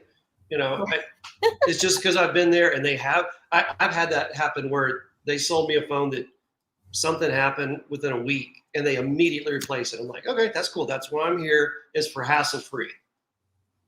So Exactly. And that's where you expect is like, and that's the one thing I was going to say is that when you go to places like a T-Mobile, who I have to say, Miss Jess says T-Mobile has so many data breaches. No, thank you. But if you go to the bigger brands like T-Mobile, Verizon, so to speak, you do expect a little bit more. You expect a little bit better service if you're out in the boonies. You expect a lot of little things that maybe a smaller company like Boost or Cricket or whatever doesn't have, right? And I actually had Metro by T-Mobile for the longest time. I have never had any issues with them. However, I just happened to get to move, ironically enough, and I used to have a Metro right near me. And when I moved, Metro was super far away. There was a Boost Mobile. I wanted, they had a deal going on. Get a free phone. Of course, I knew this, that not going in, it's still not free, but it was still cheaper to get a free phone and do all this shit at a Boost Mobile that was right around the block, basically, from my new place. So that's why I did it.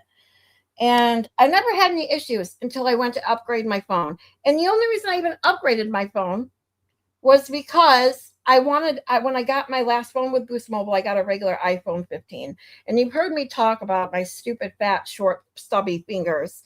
An iPhone 15 regular size was too small for my stinking hands. So I was like, I used to have an iPhone 7 Pro Max or Plus Max, whatever it was way back in the day. Exact same progression as you. I went from the iPhone 7 big one that I could type on, and I got the smaller one. I thought it'll fit in my pocket better. I could not type on it. I had to get the bigger one. Yes. And so when I saw I could get a free iPhone 17 Pro Max, the biggest one you can get for free, I was like, I'm doing it. I'm doing it because I need the bigger phone. That's the only reason I upgraded it. And then, of course, because Boost Mobile, you can't upgrade in the store. You have to send it back. They send you the new phone, and then you send them your return, right? They give you the prepaid everything, tracking all that. So no problem. The problem is when the USPS screws up the delivery, and then I have to get a new box sent to me, and then I send it to them, even after knowing and speaking to them like 5 times, knowing that I was going to miss their 30-day window because of the USPS, and was assured I'd get my refund. Because why would I ever send you back the phone if you were not going to give me back that money? You are so stupid to even assume that I would have any inclination to send you the phone if you're not giving me back my money. I could have stole that fucking phone on the internet. I mean, seriously. Like, this is what happened. You know, them basically stealing. And this is why I learned my big lesson. The only auto pay I ever set up in my entire life was my phone, my cell phone bill. Because without my cell phone, I'm screwed. So, yeah. And because I had that set, they thought it was okay because they didn't receive my phone in the proper time to just yank that kind of money out of my account for the phone that I supposedly owed them because they didn't receive my trade-in. Like, this is what I've been dealing with now for 6 months? It's insane. Insane. Yeah. I had my last phone company was just like a local rinky-dink phone company, and which this has been, I don't know, 15, 20 years ago. But it was when texting was starting to, get bigger and a lot more common. And I was just completely missing text. And it's a business phone. And I lost out. I mean, not completely lost, but lost the potential to get a really good sized job because a contractor texted me and I never responded. So he's going to move on. And I was ticked. And they're just like, yeah, it was a girl that didn't know how stuff worked, but she pretended to. She said, it's like gates. She kept doing her hands like this. They're like gates, and not all the texts get through the gates. Sometimes the gates don't let all the text through. What? I'm like, thanks for the explanation. I will never see you again. Right. I'm like, so since then, like I said, I have to have reliability. And so if I have to pay a little bit more for it, All right. Which I think everybody's pretty much the same as far as all the towers and the background technology is all pretty much the same now. It's just customer service and how much extra you're paying for it. Right, exactly. And that's exactly it. Is that I'll be honest, Boost Mobile obviously does not have the best customer service. Now, I'll be honest, this is only the only time I ever had to deal with their customer service.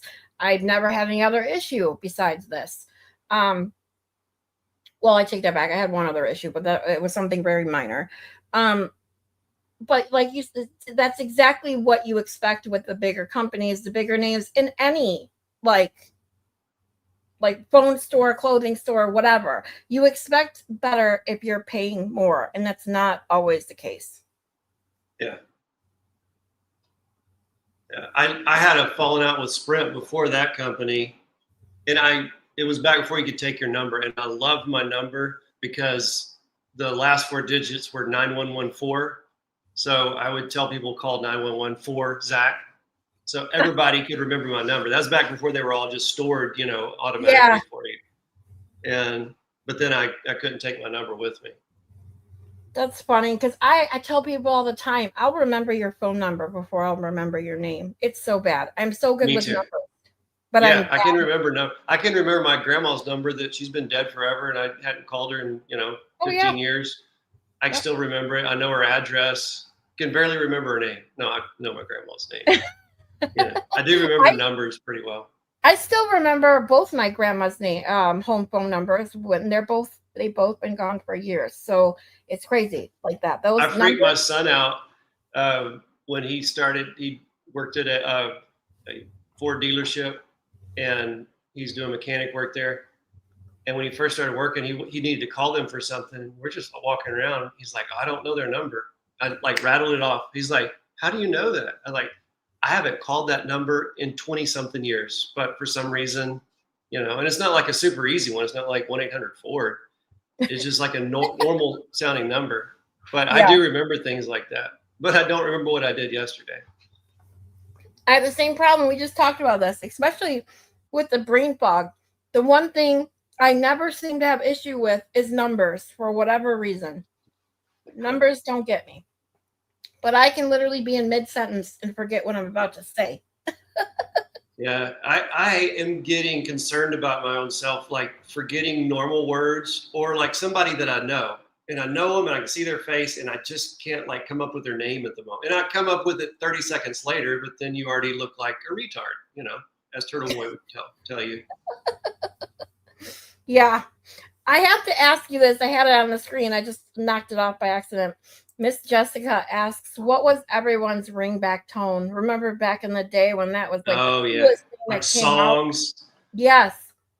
I did have a song. It was a Tommy Emmanuel song. I think Angelina. But so it's just like guitar instrumental. I love guitar music. Can you guess what mine was? I'll give you a hint. Riding Dirty. I love that song. I really do love that Sweet song. Child of Mine. I don't know, but Sweet Child of Mine would make it good because the intro is so I do like that one. But think Baker's Channel. I don't have a clue.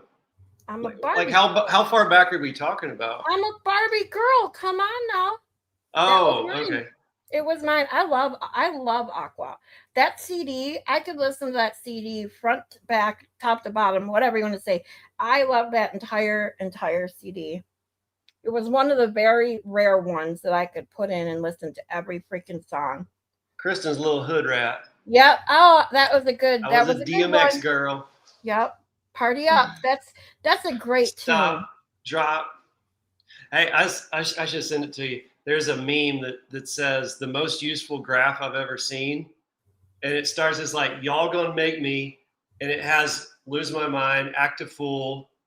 And then it has here, there, elsewhere, like a graph. I'm so nerdy. I love stuff like that. So do I, dude. This is why I'm mad at myself a little bit about deleting my entire Discord. But like I said, I did it for a reason. I'm going to start a new one. People that want to join it then will not have to make a choice about this. I made it for them. giving people an ultimatum, like you can be in my Discord or whatever. So I'm going to make a new one. I already said anyone who's emailed me for a link for my old one will automatically get a link to the new one.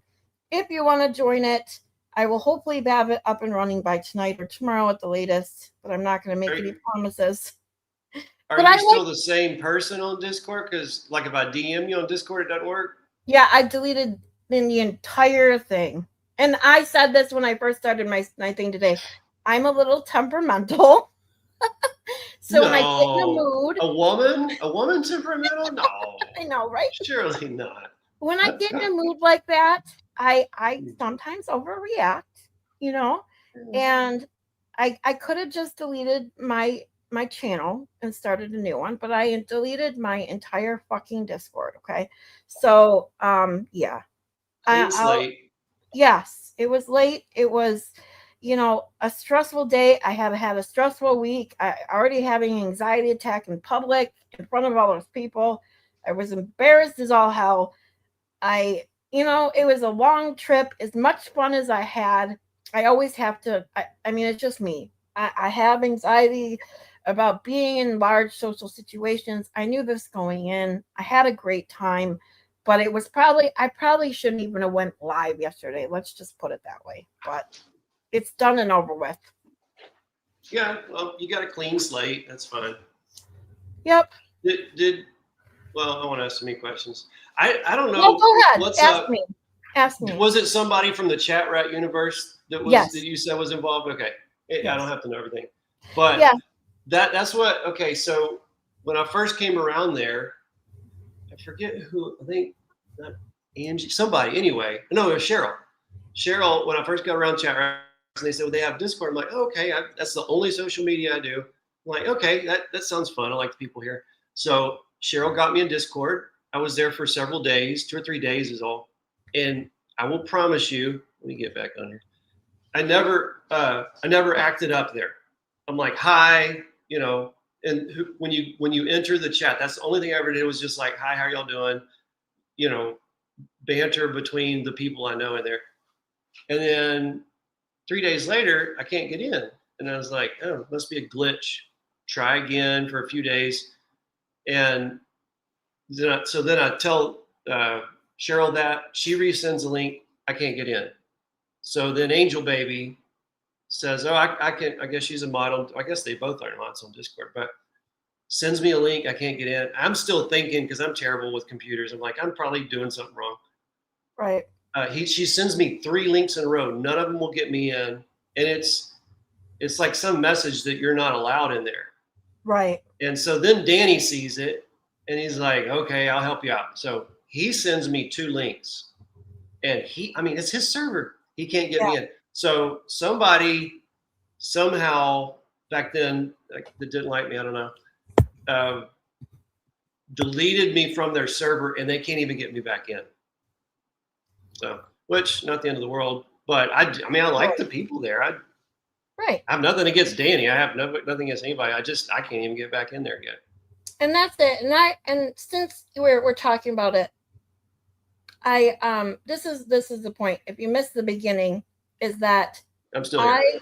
I said what I said about 5150, and I disagreed with Danny about what he said on his stream the other night. And then he was actually in my chat. I said, hey, Danny. I said, Mary B was in my chat. I said, hi, Mary B. This was nothing directed. I said this yesterday, too. Nothing I said was directed at anybody in particular. It was just my opinion about 5150. And then I also said about why I left Danny's Discord and I hadn't been in his chat for a while.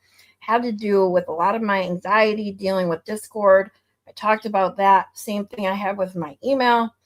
And then there are other reasons I wasn't in his chat so much because he has a gatekeeper who kind of went after me. And I'm not going to name that name. That's all I really talked about. That's it. And then Danny came back in my chat and said, oh, you're not hanging with me anymore? Like, no, that's not what I said. And I said, please go back and listen. I've always given Danny credit. He's the one that basically got me started because of his community, his Discord, his people. Those Yeah, I were heard my you say people. that. Yeah, I've always said that. I've never put anyone there down.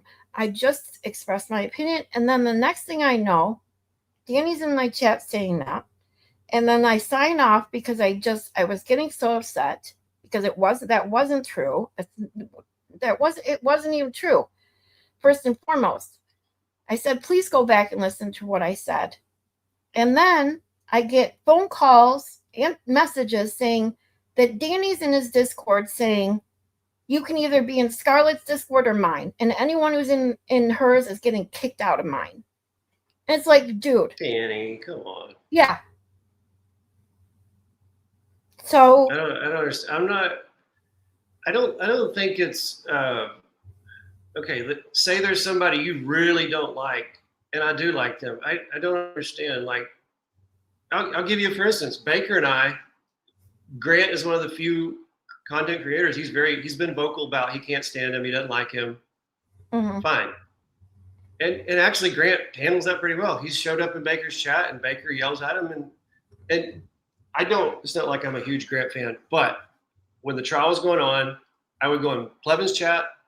Did I already say this? I would go in Plevin's chat and kind of troll. I never got banned because I would really just ask questions. Like when they were playing in the trial, they're playing the video of the guy snow blowing. And I was really shocked at that moment how little snow there was. Because they projected it like it was, a foot of snow on top of John O'Keefe's body. And that's kind of the picture I have in mind, this big snow drift.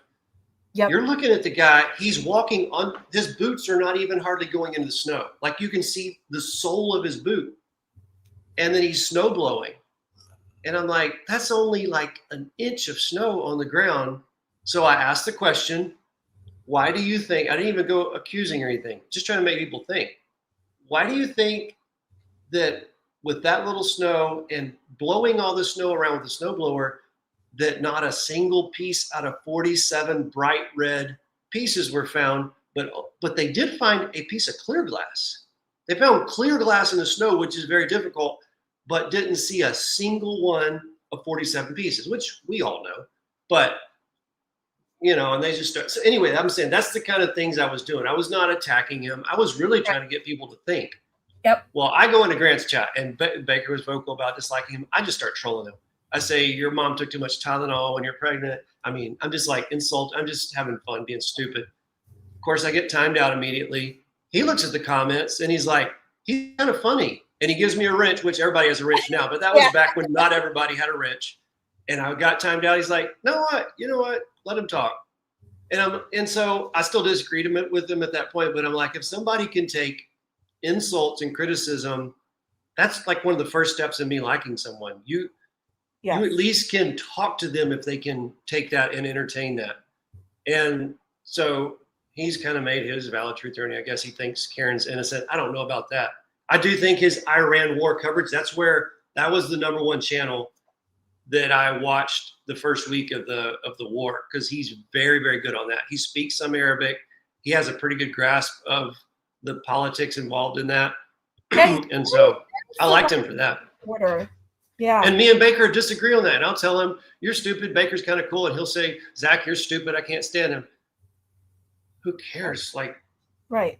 That's like me liking a type of vehicle and you don't. I don't understand the tribalism. Unless somebody's directly like I understand kind of the Jess Machado Baker. Like I'm not going to be a Jess Machado fan now, and I never was a big fan. I was only in there because she's the only thing on in the mornings, and like I knew everybody in chat pretty much, and so I'd go there and say hi. Most of the time, I didn't know what she was saying.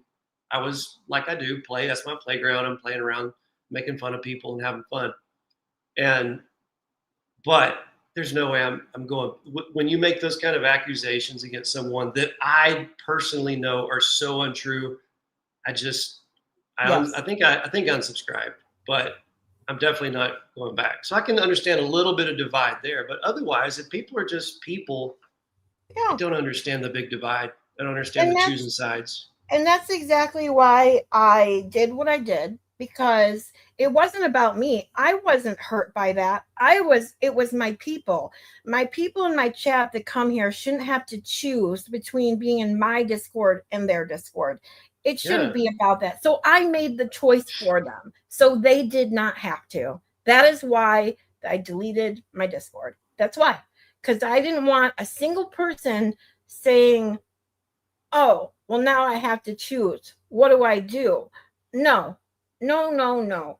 So I made the choice for them. That's it. That's I don't know. Maybe somebody got in Danny's ear and told him something. I really don't know. I think he's a good dude. As far as I know, I like his channel. I like Danny. I like Toy. I love her music. Me too. I don't listen to much of the artificial music stuff, but she's somehow good at putting that together, and I like it.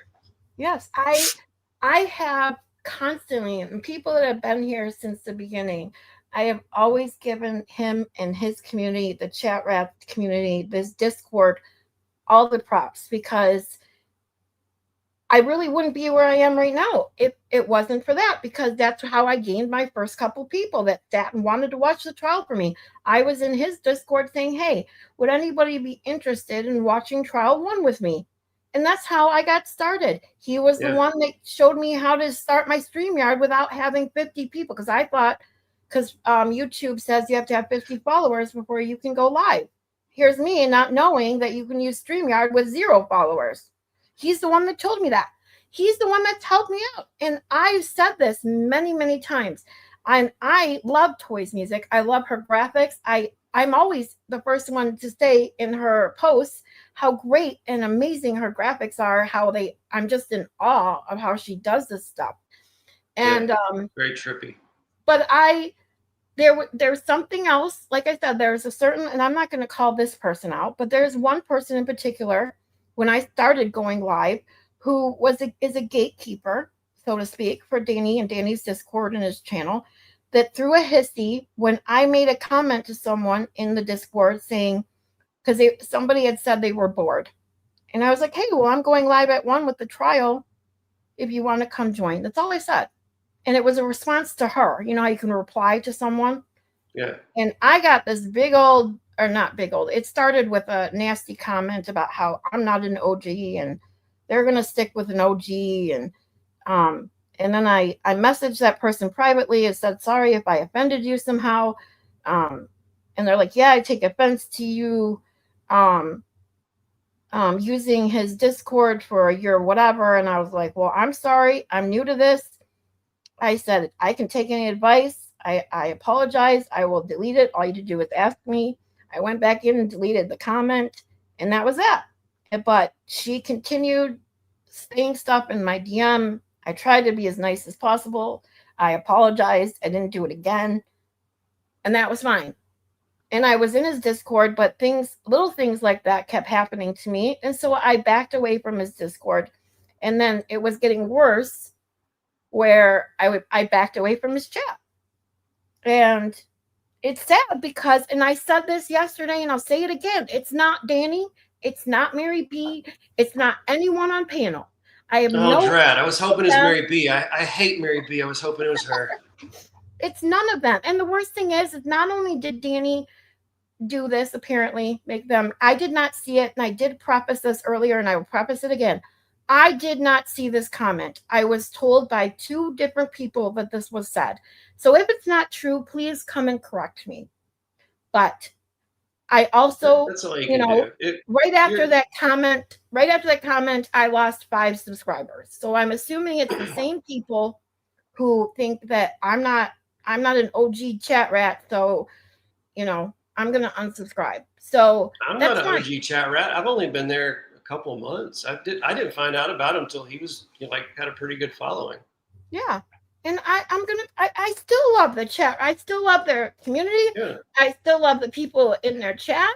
I just don't associate with the couple people who were kind of rude to me. And I leave it at that. I have never put that on Danny or his channel or his panel or anything ever. And for this to come out of that is just ridiculous. I love people that are rude to me, especially if they're serious about it. I've turned a few up. You know, do you recognize the name Christina Rasmussen? Yes. She's in Turtle Boy and Yes. a few others. And Yes. she really, so when I got banned the first time from Jimmy, she was really like, yes, ban Zach. He's annoying. He gets on my nerves. And so I'm banned, but I can still read what's being written. And so when I got back on, I just went after her. So, you know, you think I'm annoying. And she sticks with it. She's like, yes, I do think you're annoying. I'm like, okay, cool. At least you're not backing off on it. But since then, our greeting, I don't know if you've seen our greeting. My greeting is I'll tag her and then put hashtag hate your guts. But we've also talked about, we've been, I've been 6 years and 7 months now off opiates. And she's had a similar time, you know, in a similar journey. And so we kind of shared that. So my greeting is hate your guts, but also proud of you, stay strong. And that's what we say back and forth. And so I like turning people, you know, it's fun. And some people I haven't been able to turn, and fine, you know, but it's kind of a challenge. It's fun. Yeah. And that's I don't have any ill will toward anybody. No. And Miss Jessica, I just got to bring this up because I just happened to see it. So I'm sorry if I came across bitchy the other day and Kazi's telling you to promote your own channel. I'm assuming you said not to, because I did post my link, because you know I do come vanquish Zach. Get me to 500 subs and you get to vanquish Zach. I didn't even see you do that. So Miss Jessica, no offense taken. This is she said to promote. She was telling you like promote your channel. She was? Yeah. She's just saying she didn't mean to sound bossy, because she is very bossy.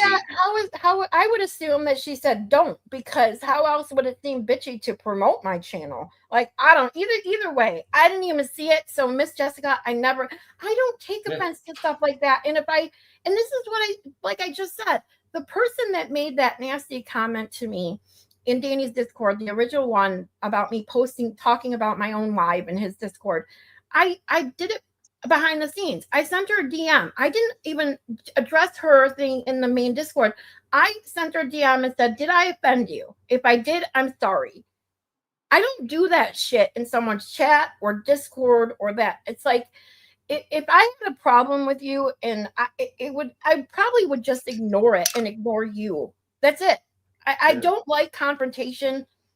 But the only reason I even DM'd that person was because I wanted to be able to participate in Danny's Discord, and I didn't want to offend anyone. That's it. Otherwise, I would have just ignored it.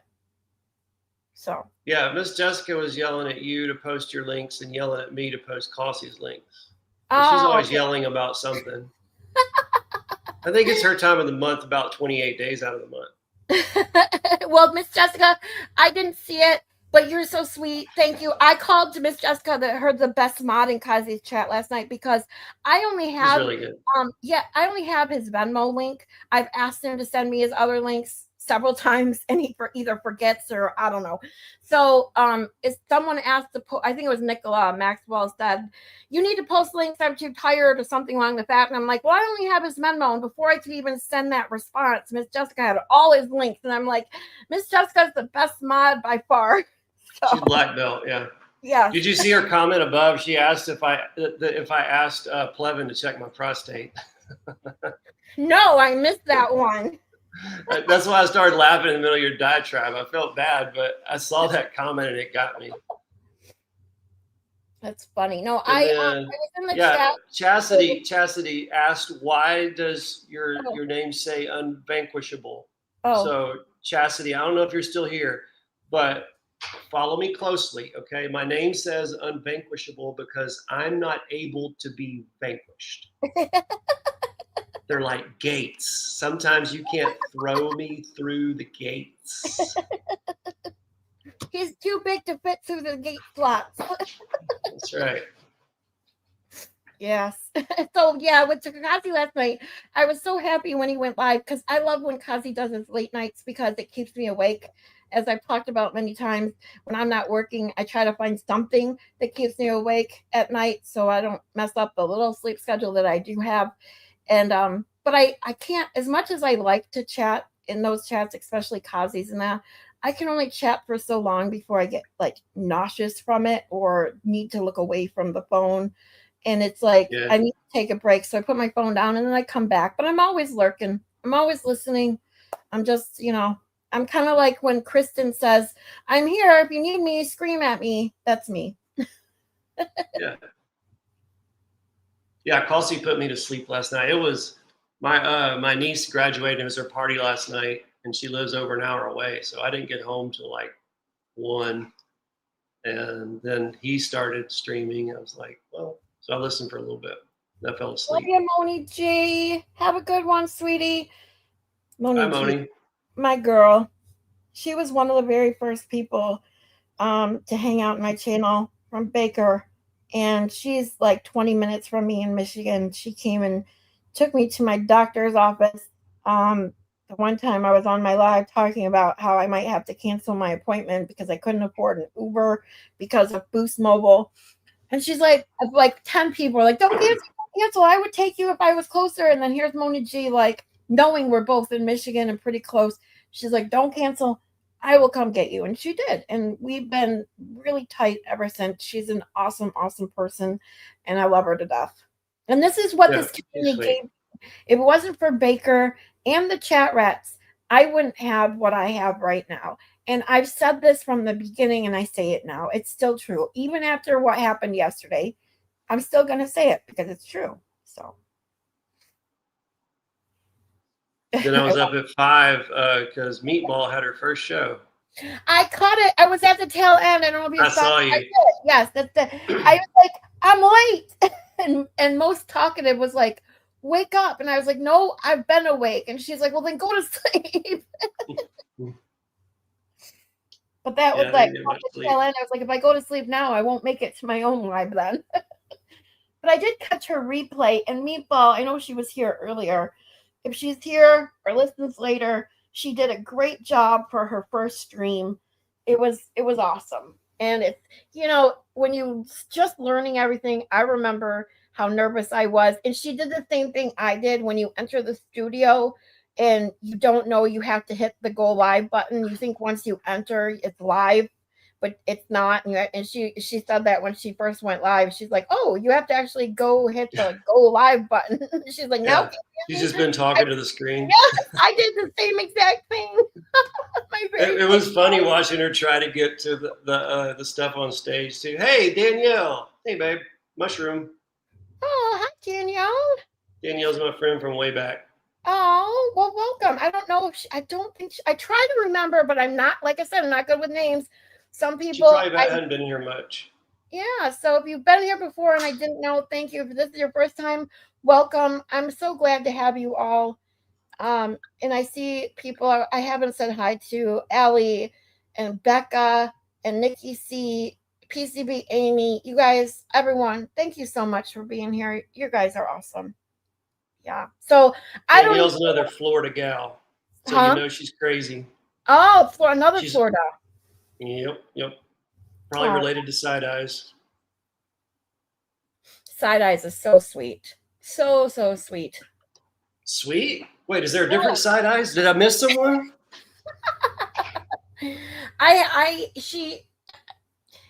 When we were at the venue on Friday, I had a full-on panic attack. I was in so much pain. I was going to go out to my car or out to decompress, lay down in the back seat or something for a little bit. And she saw me and she's like, I told her, it's like when it's the same thing when I cry. If you tell me not to cry, I'm going to cry harder. And so when I get like that, the last thing I want people to do is see me because they'll be like, are you okay? And it's like, it just makes it worse, right? But Side Eyes, she was so sweet. She just came to me and she said, do you need anything or something? Or are you okay? Do you need anything? And I just said, no, I'm good. I'm going to go out to the car. I'm really hot. And she's like, no. She's like, there's an area down here that's cooler. We can get you a chair. I'm like, no, don't worry about moving chairs. But there was a really extremely steep hill up to the parking lot. And she's like, no, you don't have to wait. It wasn't that far. It was just this hill was ridiculous. And I had already almost fallen twice. And she's like, no, we'll get you back down there and cool you off. And she's like, would you like a cool rag? Her son, who reminded me a lot of my son, was so sweet. Just got me 2 chairs to prop my feet up. be around this little corner so I wasn't in front of people crying. And it was just it's just people like that you meet, like they're just so nice. They don't expect anything. Yeah. They're just there to help someone else out. It's just, I love people like that because that's how I try to be and want to be. Good peeps. Yeah. Hi, Katie. Katie Bradley, my old buddy, my old pal. We are getting old. Yes. Katie. You see how nice I am? Chastity's calling me feral and calling me all these names. Do you see my response? I say, hello, my angelic voice friend. Yes. And Chastity does have an angelic voice. She's amazing. She has been worked. Oh, speaking of that, really quick, thank you for mentioning Chastity because hey, Growth. Chastity's working on my intro. She's been working on it. Oh, cool. Yes, and she's got such an amazing voice and was so awesome and sweet to say that she would work on this and do this for me. And but we were communicating through TwitTwat. And I deleted my TwitTwat too. So, Chastity, get with me through email. I am going to open another Discord. Now, about the TwitTwat, I'll be honest, I don't really think I want another one. That place is worse than a cesspool. So, but get with me so we can, keep in contact, please. Are you on, I can't remember. Are you on Twitter? No, I will not go on Twitter or Facebook or anything like that. I waste so much time as it is. I'm not about to have another venue to do that. Right? It's people just attacking each other, And yeah. I originally opened it. I think you've heard this story, but I originally opened it back in December because I wanted to read an article. That's it. I never even used it. And then when I started my channel, I thought, okay, let me try and at least get on here, learn how to try to use it, see how it works. And then I started posting my lives on it, but still barely used it. And then, I'd make a few comments here and there, especially with like the other Mary B posting so funny ass memes and stuff like that. And, but even in that, and I would wake up, or if I would get on there, I would look for Kazi and Baker's responses because they were always witty and funny to the idiots out there. But then it's like, even when you look for the humor that goes on there, that place, that TwitTwat is just, it's disgusting. It's disgusting what people do. That's what I hear. Yeah, I hear it's just so toxic. And I'd get dragged into arguments because I do like to argue, and I know myself, and I would waste way too much time. Oh, Kazi just got done at the beach. Do you want to join us, Kaz? Because I told him I'd send him a link, but I didn't know how long he'd be. Let me send him a link. He can join us. Danielle's the one that first got me to stream. She's like, it's easy. You just click a link and go on your computer. Because she would always be on with the expert or Legal Vice. She was on with Legal Vices a whole lot. R.I.P. That was, you said who? Danielle. Oh, that was Danielle. I got you. Yeah, because I thought you had to have like a mic and a whole setup. And she's like, no, just yes, computer. So did I. You don't even have to have earbuds. I hear better with the earbud, but you don't have to have a big fancy setup just to be on stream. If I did it all the time, I'd want a better setup. But. Right. Exactly. And that's where I thought so too. When I first went live, I have a good set of oh my God, I got the brand of it, but a good set of over-the-ear headphones, wireless, that I use for work because I work from home, and I started with that, but used the mic on my laptop, and everybody said it sounded great, and I was like, great, perfect, awesome. And the only reason I wanted a mic and put it on the Amazon wish list at that point was because I did want to have a nice setup, so so I could do other things and such. And especially when I'm scheduled for surgery next week, I have a setup going so that when I do go on camera, and even when I don't, I can maneuver things in an easier way when I'm streaming with a microphone that has that big long thing, arm that's, movable and things like that. So Kristen sent it to me off my Amazon wish list. It's great. But, you know, I'll be honest. My laptop, my little tiny ass Chromebook is what I stream from. So, and it works just fine. But I didn't know that either and I got that, like I said, I got that information. I didn't even know you could stream without 50 followers. I got that information from Danny in the Discord. So, you know, it's been a journey for these last 5-6 months I've been streaming now, but I love it. I'm so glad I did it, even with, and like I said, I was warned in the very beginning that no matter what you do, there's drama, there's crap that goes with it. And I was prepared, and I'm okay with it.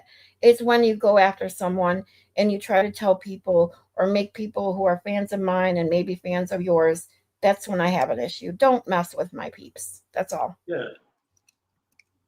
Did you ever know who Mr. Malloy was? No. The streamer? Okay. That's who Danielle went on first with.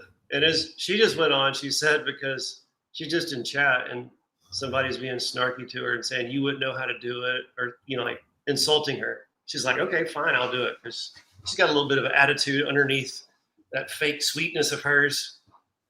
Not really. She's sweet. But so she went on there, and then Danielle, did I ever go? I don't remember if I went on with Mr. Malloy or not, but he passed away sadly. He was in a nursing home, but he was so funny. He was a lot of fun. The first person, you know Squid Pro Quo? Yes. Yeah, okay. That's the first person I think that I went on with. And it was funny because she brought me and David from MLS on at the same time, and we go hard. I don't know if you've seen it. We go hard at each other. I mean, it's more brutal than me and Baker. And so we both got on at the same time, and then just like instantly verbally doing it. So just in text. It was fun. That's funny. I just have to bring this up because everyone is like, is that really Zach? Is that Zach, or is he a mirage? It's a mirage. I'm AI.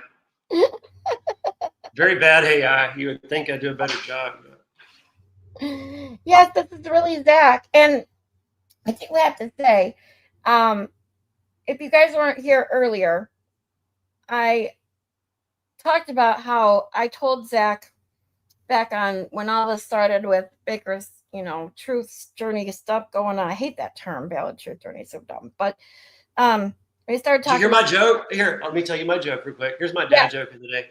So they talk about valid truth journey. So I think it was Jimmy. I super chatted. I said, I've been listening to a lot of Steve Perry and slow 80s music today. It's my ballad truth journey. I love dumb jokes. I love this is why I am like the queen of stupid jokes. Those are the only ones I ever remember. Mine are all the dumb, dirty jokes. I've told them on this channel a couple of times, and M-Spire, like it cracks me up when M-Spire sends Baker chats with the dumb, stupid jokes, because those are the ones that just make me laugh the hardest, especially when you see Baker's face. You can see his face, and then he plays that dump, like it just. He has the best deadpan. It is. I love it. I'll send you the one time he did kind of crack up. I was making fun of him being like Emily D. Baker, that same last name, so that's his ex-wife. That's the joke. But I had a good joke about it. And Valhalla, of course, Valhalla is easy to make laugh, of course. But even Baker kind of laughed at that one. Oh, see, and that's the funny thing. Everyone talks about how Baker never laughs. And I remember the other morning, I can't remember. It was before all this crap going on. Before he even left for the trip, and I was like, "Ooh, Baker's got his serious face on," and everyone's like, "What are you talking about? That's his regular face. That's his always." Like 2 or 3 weeks ago, something happened. Somebody did something, and he could not stop laughing. I've never seen that before. It was just something goofy that he was playing from online. It was so great. I missed it then because it was so funny, and it was like a giggle. That's it. Yeah. No, he was, and he kept playing. I cannot, like I said, I can't remember what happened yesterday, but I can't remember what it was, but he kept playing it and just dying. I'm pretty sure it was on a Saturday. Yeah, it's pretty rare. I'll have to, and that's what people say, and that a lot of people say. I've never seen him laugh. I've seen him giggle. I've seen him giggle once. I've seen him put a smirk a few times. Yeah, he'll smirk. Yeah, he does that, but most of the time, he's got, I don't know if they call it what they call it, Danish face, serious face, his regular face, whatever. You guys know what I'm talking about. He's got this resting Danish face. Yes, resting face. Yes, and I have no idea what I was talking about before, but oh well, that's my brain. Neither one of us do. It's all right. It's the way it works here. I just sent Kazi the link. He said he would join when he got home. But right. I know what I was going to say now, because I was talking about how I sent you the hand holding emoji and said, you're going to need to hold my hand through this. Yeah. And then after yesterday and what happened, on my live yesterday, I told him last night, I don't even know if you had known what happened, but in Kazi's chat, I said, I may need you to hold my hand tomorrow extra hard through my live tomorrow. And he brought up the fact, he's like, Mondays with Zach. And I said, bring it on. Let's go. Because Zach, I would love to have you every Monday if you'll join me any Monday, any day you'd like. But if you want to do Zach's or Mondays with Zach, I would love that. I would love that. Anytime I have time on Monday mornings and Fridays are usually my busiest days. But then after I get everything lined up on Monday morning, I usually have a little time. Well, my day streams, what I have planned right now, are my day streams are always going to start at 2:00. So if 2:00 works for you, like where I start my 2, if you can come in anytime between 2, 3, even 4, because you know how I go. I'm normally talking for a couple hours. Feel free to come in anytime. I will just send you a link every Monday, or if another day works for you, let's do that. So we'll touch base after this, but I'm so glad to have you. Danny's in chat. What's up, Danny? Yeah. Hi, Danny. Hold on. So it says, I want to read his comment. It's not a beef. I'm not upset.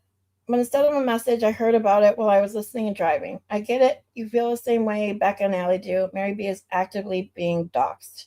Well, and I think that's bullshit. I think it's bullshit so that Mary B is being doxxed.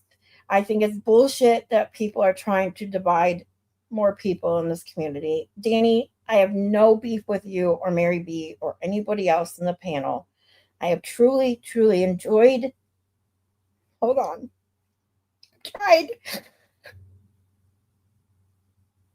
I truly enjoyed being in chat room, being in your Discord, being in your chat.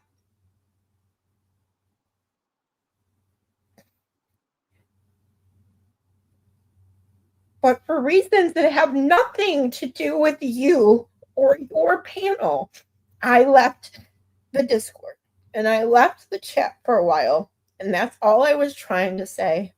And someone apparently decided to take it one way or another, or take something out of context. And that's why when you said what you said yesterday, Danny, in my chat, I said to please go back and listen to what I said, because I don't have any issues with anybody. So that's all I can say. It's really all I can say, because I don't want to make this a big thing. I don't want to be a drama channel. I don't want to cause more drama. And I deleted my Discord because I was told that you were making people choose. And I just felt that was wrong, and I wasn't going to make anybody choose. So I made the choice for them. So they didn't have to. And I'm just going to leave it at that.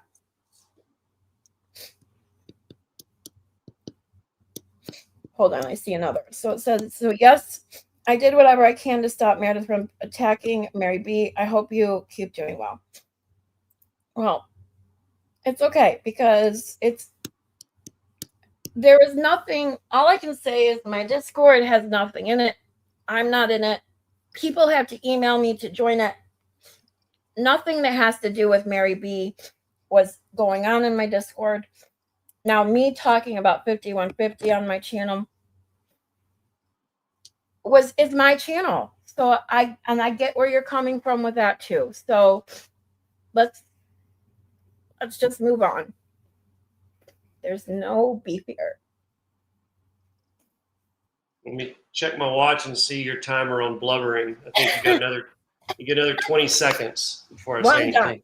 I'm done. I'm done. I'm done. We're all I'm done. done. Right. This message brought to you by estrogen and misunderstanding. Yes. Yeah, I think most people are probably pretty good people, and then every once in a while there's a troublemaker. But a lot of things do just come down to misunderstandings or hearing something through another filter instead of directly from the source.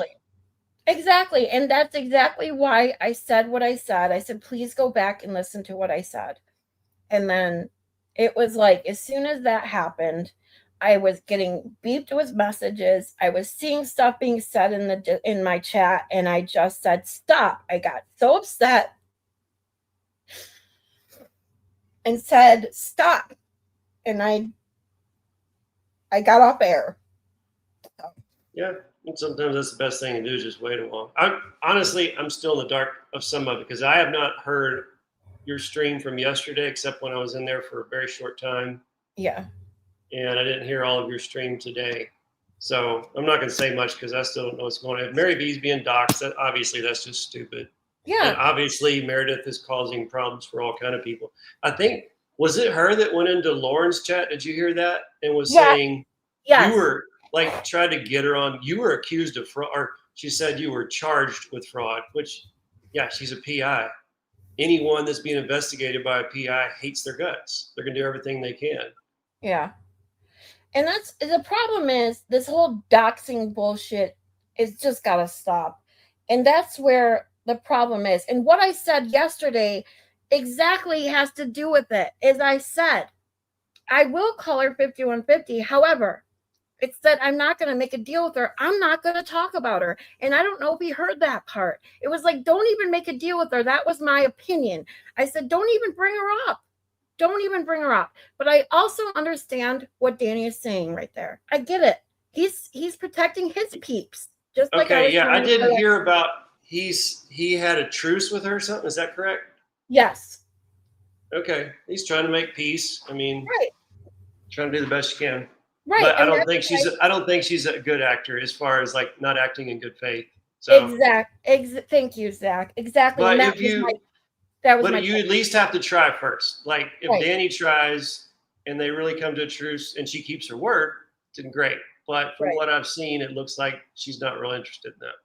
And that's exactly it. And it's not like, now there would have been different if I went in Danny's chat and still said it. I didn't do that either. That's Danny's channel. And I will, if I go there, I would abide by his requests. Just like I would ask for the people that come in my chat to just abide by what I ask of my chat. Well, I only have one rule here, you know that. But my point is, I came on my channel and said what I said. I did not bring up any of that. I just said my opinion about making a deal with her and giving her even attention by doing so. But like I just said as well, by Danny, the way he just explained it, I get where he's going with it too. I truly, truly do. I just feel like you just said, you can't take much of what she says in good faith, and she wants to be the center of attention. So she was not being talked about for a few days, and she found a way to bring herself back into it. That's it. And it was like, in my mind, just don't even bring it up. Don't talk about her, because that's what she wants you to talk about her. So that's it. Yeah, and as much as I'm about freedom of speech, well, in fact, I mean, freedom of speech is a legal thing. This is your house. This channel is your house. Just like I would not let someone come into my house and scream and cuss at my kids. You don't have freedom of speech within my house. So I control what's said there. Having said that, I'm really big on everybody expressing themselves as much as you can until you learn they're not acting in good faith. Right. But insults don't bother me. My son and I had a good shout at each other this week. He needed to have a good shout. And I could tell he needed to get some things off his chest, so I started shouting at him to kind of get him going, you know. Yeah. And we shout at each other, then we said we loved each other, and everything's in the clear now. So sometimes you do have to vent or get something off your chest, but it's got to be in good faith. Yeah. And I can attest to that because my mom, you've heard me talk about my mom, and I've already done enough crying, but I think I can at least get through talking about my mom without doing so. And that's my mom and I were the best of friends. However, we were so much alike that we would scream bloody murder at each other for 20 minutes, and then we'd hug each other and tell each other how much we loved each other. That was Yeah. just our way. It was, we both needed to get our shit off our chest. Most of the time we'd scream at each other. We weren't mad at each other. We just had shit that we were holding it about other things and other people, and we just took it out on each other and got it out of our system. Yeah. Some opinions require volume. Yeah. But then you're over it and you move on. This is what I said yesterday. I say every day, we're all adults. We all have opinions. Opinions are like assholes. We all have them, you know. Opinions are like assholes. Yours stinks. See, this is why I love Zach. Never see people make me laugh. I crack myself up with my jokes. They may not be the best, but they're homemade. And I wrote these jokes. See, and this is what I say. I literally wish, and this is why I said what I said too. When I was actually actively using Twitwa, was that I would go look at Baker and Kazi's. They would make me laugh. They're witty. They're funny. They always have good comebacks, like you do. I wish I was like that. Sometimes I am way too analytical. Trust me. I know this. And it's just one of my little quirks. We all have them. We all have things that even spouses who deeply love each other, parents, siblings, mother, daughter, whatever, have things quirks or whatever they don't really like about them, but it's not about that. It's about accepting for someone for who they are. If you care for them, you love them, whatever. It's about accepting them. It's about accepting little things you may not like and just saying okay and moving on. Yeah. So. Yep. Hi guys. Human beings. Yes. If you guys are just joining, I see Jeannie Lynn, Sweetie, Nanya. You guys. Prince Lover. Yes, Prince Lover. Just joined the chat. I haven't really been paying attention to the chat because when I have a guest, you guys know how distracted I get with the chat, so I try to pay attention to my guests. So I'm sorry, guys. Melissa Jane's here. I'm gonna have to time her out. I can tell. Oh, there it is. I see Melissa Jane. Hi. Came to heckle Zach, but I'm feeling nice today. She's a fake AI person from a fake AI country, Australia. So I guess I will just ignore her. Okay, wait, hold on. Cassie says I just saw this PKD. Just what the heck is PKD? PKD. I have no idea. Everyone's saying thanks. Okay. Oh, here. Motion to extend has been denied by Judge Proctor is taking depo tomorrow. Yes. All right. It's not. Is it televised live or is it just like afterwards we'll get the video? Afterwards, they depots. Okay. As far as I understand, but it could be different. That's what I thought. I think depots aren't allowed to be live. So if someone knows otherwise, please let me know. Shelly, I don't care if a bee is buzzing around my head. I'm friends with bees. I don't even flinch. They can crawl on me. Purple. I don't like the red wasp. The red wasps they're not good. Ooh, I got stung by a wasp when I was 1 year old. My mom had me out in my high chair or whatever in outside. At our house, we had a picnic table and stuff in our backyard, and it stung me in my eyelid. Don't ask me how it did that. But my mom had this picture of me after that happened, and it like swelled up my entire right side of my face. Like you couldn't even see that I had an eye. It was so bad. Thankfully, that was the only time I ever got stung by a wasp. So I don't know if I'm allergic or it was just because I was a baby. I don't know. Or because I'm not allergic to them, but they're vicious still. It'll swell up and hurt. It like some animals, like ant bites just itch. A wasp bite like deeply hurts for me at least. And scorpion bites. I had a brown recluse bite. That was. Ooh. As far as pain, it wasn't the worst one, but it was super. It was on my hand, on the backside of my hand, so it's not real fleshy, so it wasn't a real bad place to be bitten. But like it swole up. It's red, white, and blue. They call it the red, white, and blue bite because it's like rings of red, white, and blue. And it was like I could touch it to my face, and it was burning hot for almost a week. And some of the skin kind of got discolored and stuff, but I lived. Can you believe it? Well, Nobody dies from that's like a media thing. Nobody dies from black widow or brown recluse bites unless you're severely allergic or maybe an infant, like really, really young, I guess could potentially die.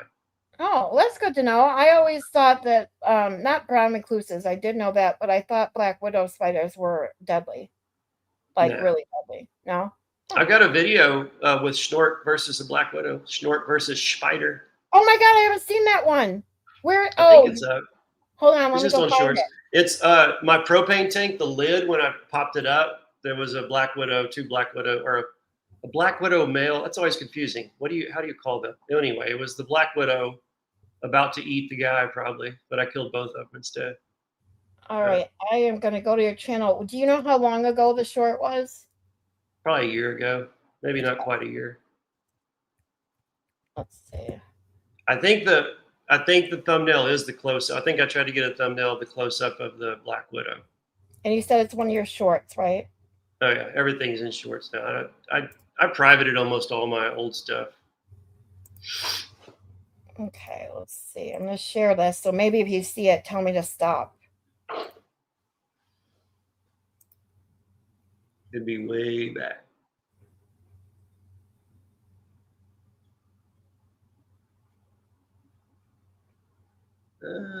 Let's see.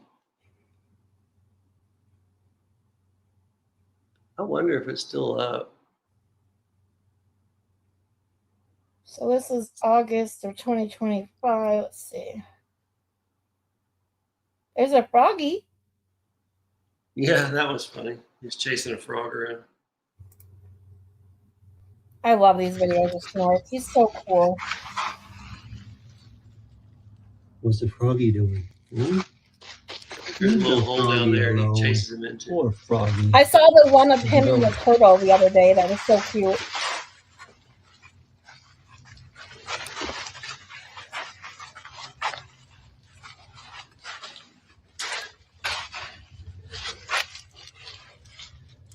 Found the frog, got all close up on him.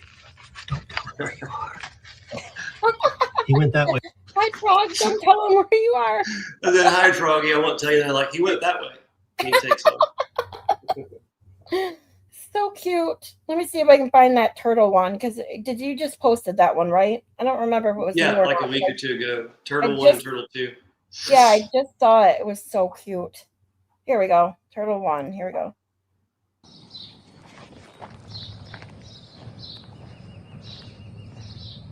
What are you doing? What'd the turtle do to you? Huh? He's gonna bite your face. Hey, hey. Oh, Snort. Nice to the turtle.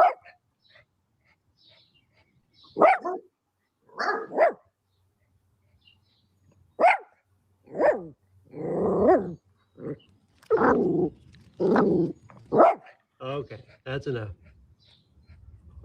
Okay, stop. Good puppy. Hey, come here. Be a good.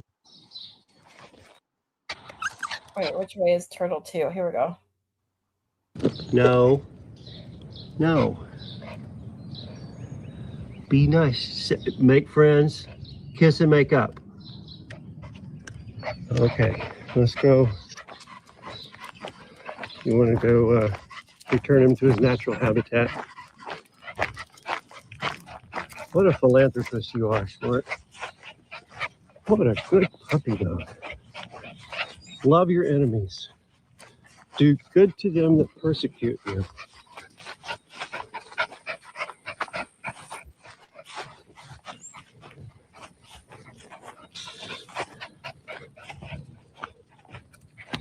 Okie dokie. Catch and release. Okie doke. Let's put them in. No, get back, get back.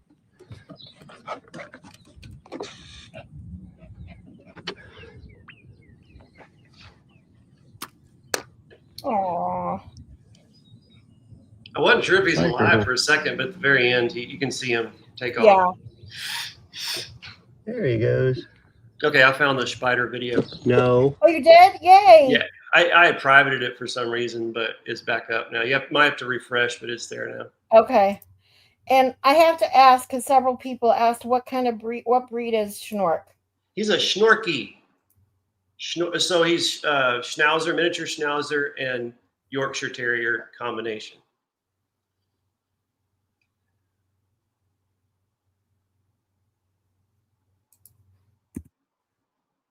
Yeah, you're right around it, right there, I think. I think I had to refresh, so I refreshed. Let's see.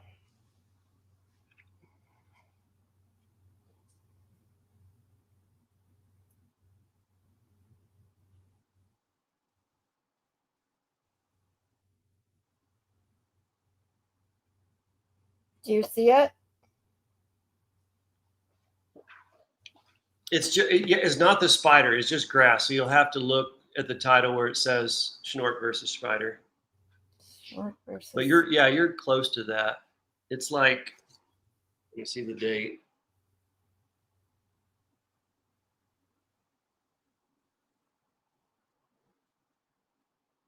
Real close to where the frog was. Frog's right there. Let me see dates. Schnork versus Snow. Moosin, elk. Schnork catches fish.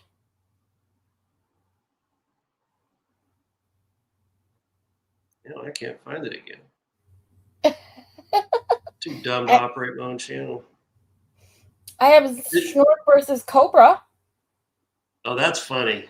Let's watch that one for now. You know what a hognose snake is? No. So they do look kind of cobra-ish. They swell up their necks. They puff out their necks kind of like a cobra, and they strike, but they don't even open their mouth. They're wimps. Oh, gotcha. They're Oh, funny. here we go.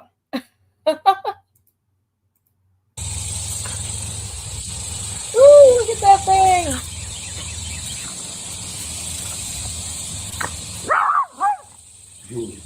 So brave. It's a cobra, puppy. It's a cobra. Look at it. What do you think? Schnork isn't scared of anything, is he? No. People are in comments saying, "I can't believe you let your dog go after a cobra." I'm like, oh, come on. Melissa Jane and I have some stupid people in our comments sometimes.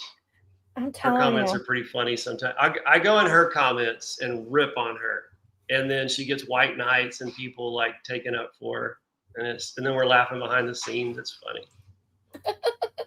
Nefarious says, we do not need to see a spider. Thanks. Spiders are one of the things that I'm not fond of. I get the creepy crawlies with a spider. Yeah, you know. Snakes, I'll go catch a snake. I'll gut a deer, but man, a spider gets me. We talked about fishing and what I'm fearful of. I know it makes no sense, but it's the worms. Spiders don't bother me unless they're in my bed. The minute I see like a spider on my pillow or something, I instantly have to change all my sheets and shit, especially if it like runs away and I can't get it, like I can't kill it, get rid of it. I've had that happen a few times where you try to get it and they're too quick and then it disappears and you don't know where the fuck it no went. idea. Oh, yeah. Yes. So I immediately have to change all my sheets, my pillowcases, and everything. Other than that, spiders don't bother me. Snakes, it's weird because a lot of people are like, if you're afraid of worms, aren't you afraid of snakes? No. I don't know why. It's weird. I have no clue. You show me a worm and I will run away and scream like a little girl. Snakes, not so much. My mom and my brother and I went on a camping trip or a canoe trip in Denver one time because we used to go to Denver every summer. We took a canoe trip, and my brother had to pee. So we had to pull the canoe, take the canoe over to the side. And he gets out of there and stands in the river because it was, only 2 feet deep or whatever to, do his business. And here's me looking up at the trees because I'm like, oh, I might as well look away, and enjoy the foliage. And there's a fucking snake hanging from the tree. I'll never forget this because it was fucking hysterical. I was like, oh, Mom, look, a snake. And my brother fell with his shorts, because he flipped out. It was the funniest shit ever. That is funny. Yeah. I had a project manager named David that I knew from when we were young, but he's a little over 6 foot, weighs 250, 260, like just a big strapping dude, and a Mexican guy. And he was like a real-time thug until the Lord stepped in and helped him out in his life a little bit. But he's got potential to be, full hood. Anyway, he's deathly afraid of roaches, even little bugs. And at my office, it's been a few years ago, but he went into the bathroom and dropped trout and was about to sit down in the toilet, and he looks and there's a live roach, like running around in the toilet bowl. He ran out the door with his pants at his ankles, screaming. It was so great. I wish I'd had my phone quick enough because I would have gotten the best clip. And he was so embarrassed of that later. I was like, dude, what in the world? He's like, it's a roach. I'm like, you did that for a roach. Come on. It's funny. So I got a little fake roach, and then I would mess with him and put it behind his computer. Maybe that's why it don't work for me anymore. He didn't like that. He's still my good friend. That's good. Yeah, my ex-husband was the same way with spiders, though. Like, if there was a spider, in the house or whatever, he'd flip out like a little girl. I was always the one that had to take care of it. Like I said, those don't bother me unless they're in my bed. That's it. Well, bless his heart. But it is funny when you see, because, even especially when you're a little girl. I think when we went on that trip, I may have been like 10, which means my brother was like 12, because my brother and I are like 2.5 years apart. So I'll never forget. I was so excited to see a snake just hanging from the tree, and the way he reacted. And then it's like as you grow up as a girl and you see grown men start wigging out over things like spiders or snakes and stuff, it's kind of funny.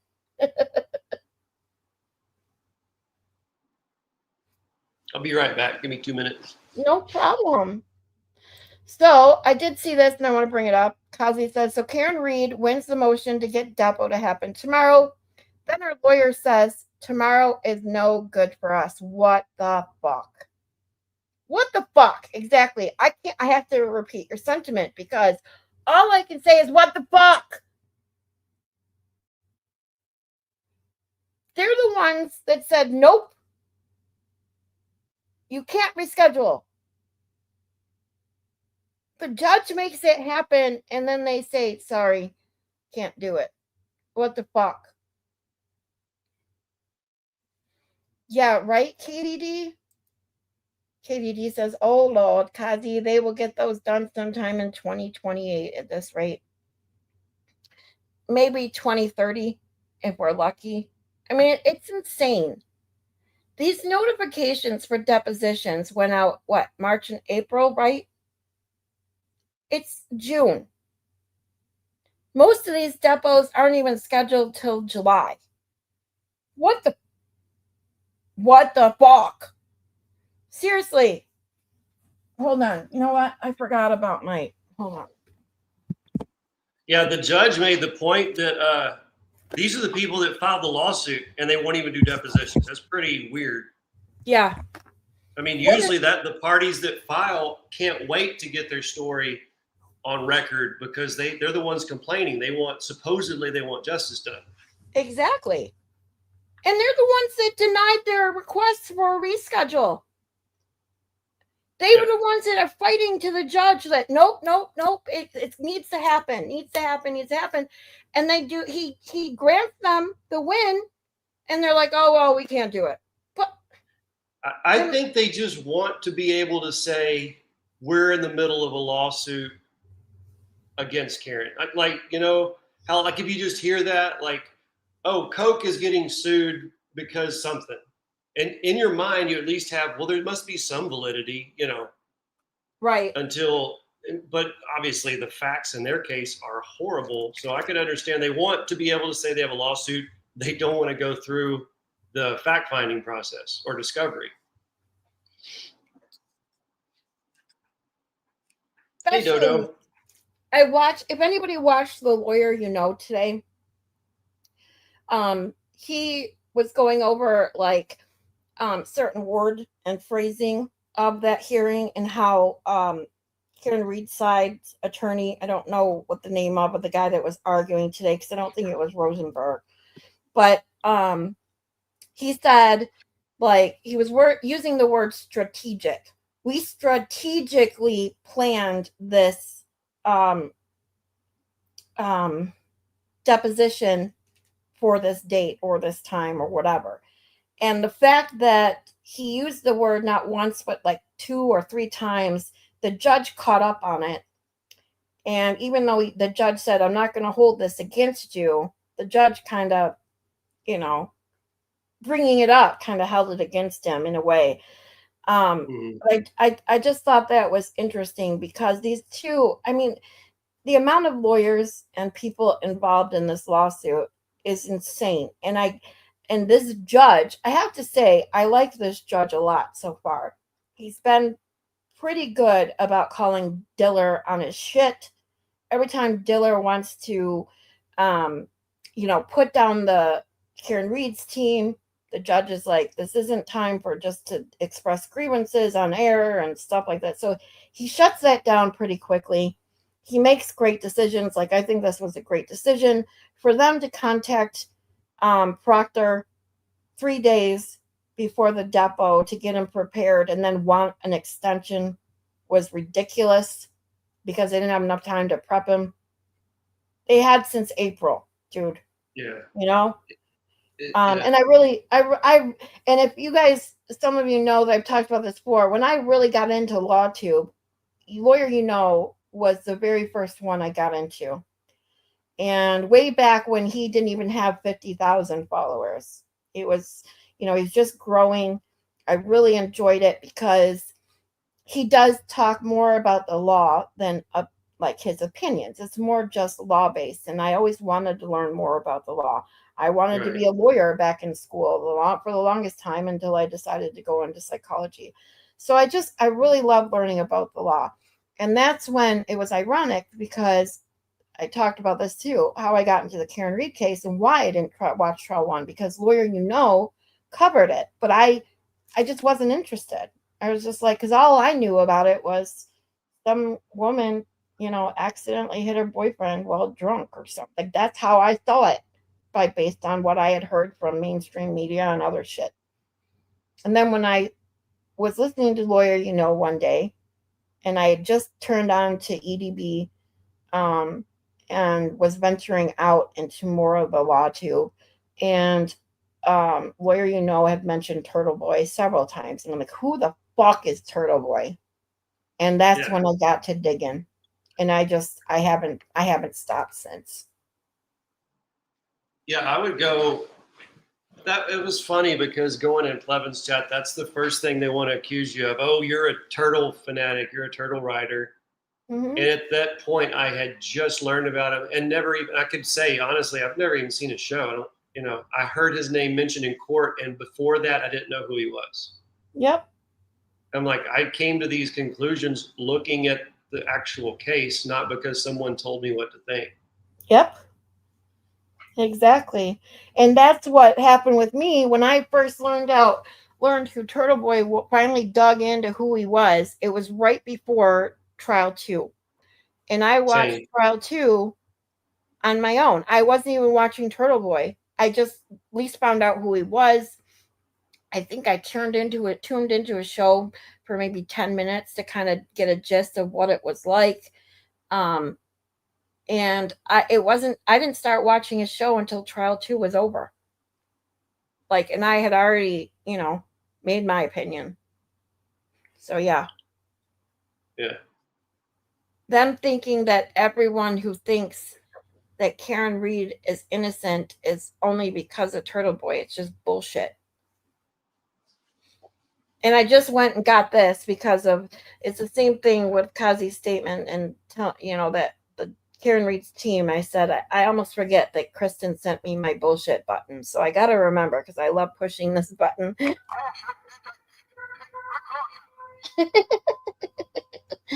So every time I want to say bullshit, I got to remember this button's here so I can press it.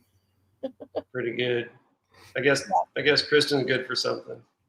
Oh, I'm not starting my own channel. Well, I already have my own channel, Kristen. What are you talking about? Zachary. Oh my God, she did. He has his own. We just watched it. Schnork has a channel. I'm not doing this. I'll stream with somebody every once in a while, but I'm not going to do a channel. And I mean, obviously I'm not shy. I've got a business. I can't schedule, like if something happens, I have to take care of it a lot of times right then. So I can't schedule things and block off the world for 2 hours at a time. And so, and I would get too into it anyways. And I'd end up not doing well in my business because I'd be doing this too much. So I just like being a guest every once in a while or helping out someone if I can. Well, that's awesome. I'm so happy to have you. Melissa totally thought I was shy. Yeah. Misread me, didn't you? Zach shy? What? Yeah, kind of like Melissa's shy. Exact same. Hey, Prince Lover, I did not save a kid from the flood, which that's very nice of you. I don't know if you saw that earlier. I did not save a kid from the flood. I wish I did, but I did help a kid that they were saying they're talking about the flood. It's way back up in chat. I just remember. I just saw that. I've heard that. So no, there was a kid that was already out of the flood, and I helped get the logs off of him and everything. And then, I've been friends with him ever since. We still text, and he comes over. I taught him he caught his first fish at my place, and taught him to shoot. And they built a house for him, huh? I saw that picture with you and him and the fish. Oh, yeah, that was really neat. So his house is almost finished right now. And so the community's really helped him out a lot. But he was already, like the flood had already gone down quite a bit, but he was trapped in a bunch of wreckage and debris and wrapped up in a electrical line that had fallen, which is actually what saved his life. It caught, like the whole electrical line that goes across the river got torn down, but then it caught he was in a huge pile of wreckage of his house and trees and branches, and it caught onto that electric line, and then it like swung him out of the river. Wow. It's a miracle he's alive. You know what? Yeah. You want to see want to see where he was? Yes. I've never released it. I don't make content of stuff like this, but it is on my YouTube. I'll go unprivate it. If you go refresh in like 30 seconds, I will. Okay. I'll unprivate it and I don't know if it'll show up as the very first one since I'm just now unprivating it, or if it'll be back last year, July 10th. Is it a short or a video? Yeah, it's a short. Okay. Let me go back. Okay, it's public now, and I'll take it back down as soon as you click it. Okay. And you said it's from how long ago? July 10th of last year. It might be the first one though, because now it's showing as the very first one since that's the first time it's ever been public. Oh, let's see. But if not, it's last year. Yes, Melissa. What's on the thumbnail? What? What's on the thumbnail? Thumbnail is just It's like just a snarl of wreckage and debris and such. Oh, I see the spider one now. Okay, hold on. First things first. Yes. I gotta add this to the stage. So hold on, let's see.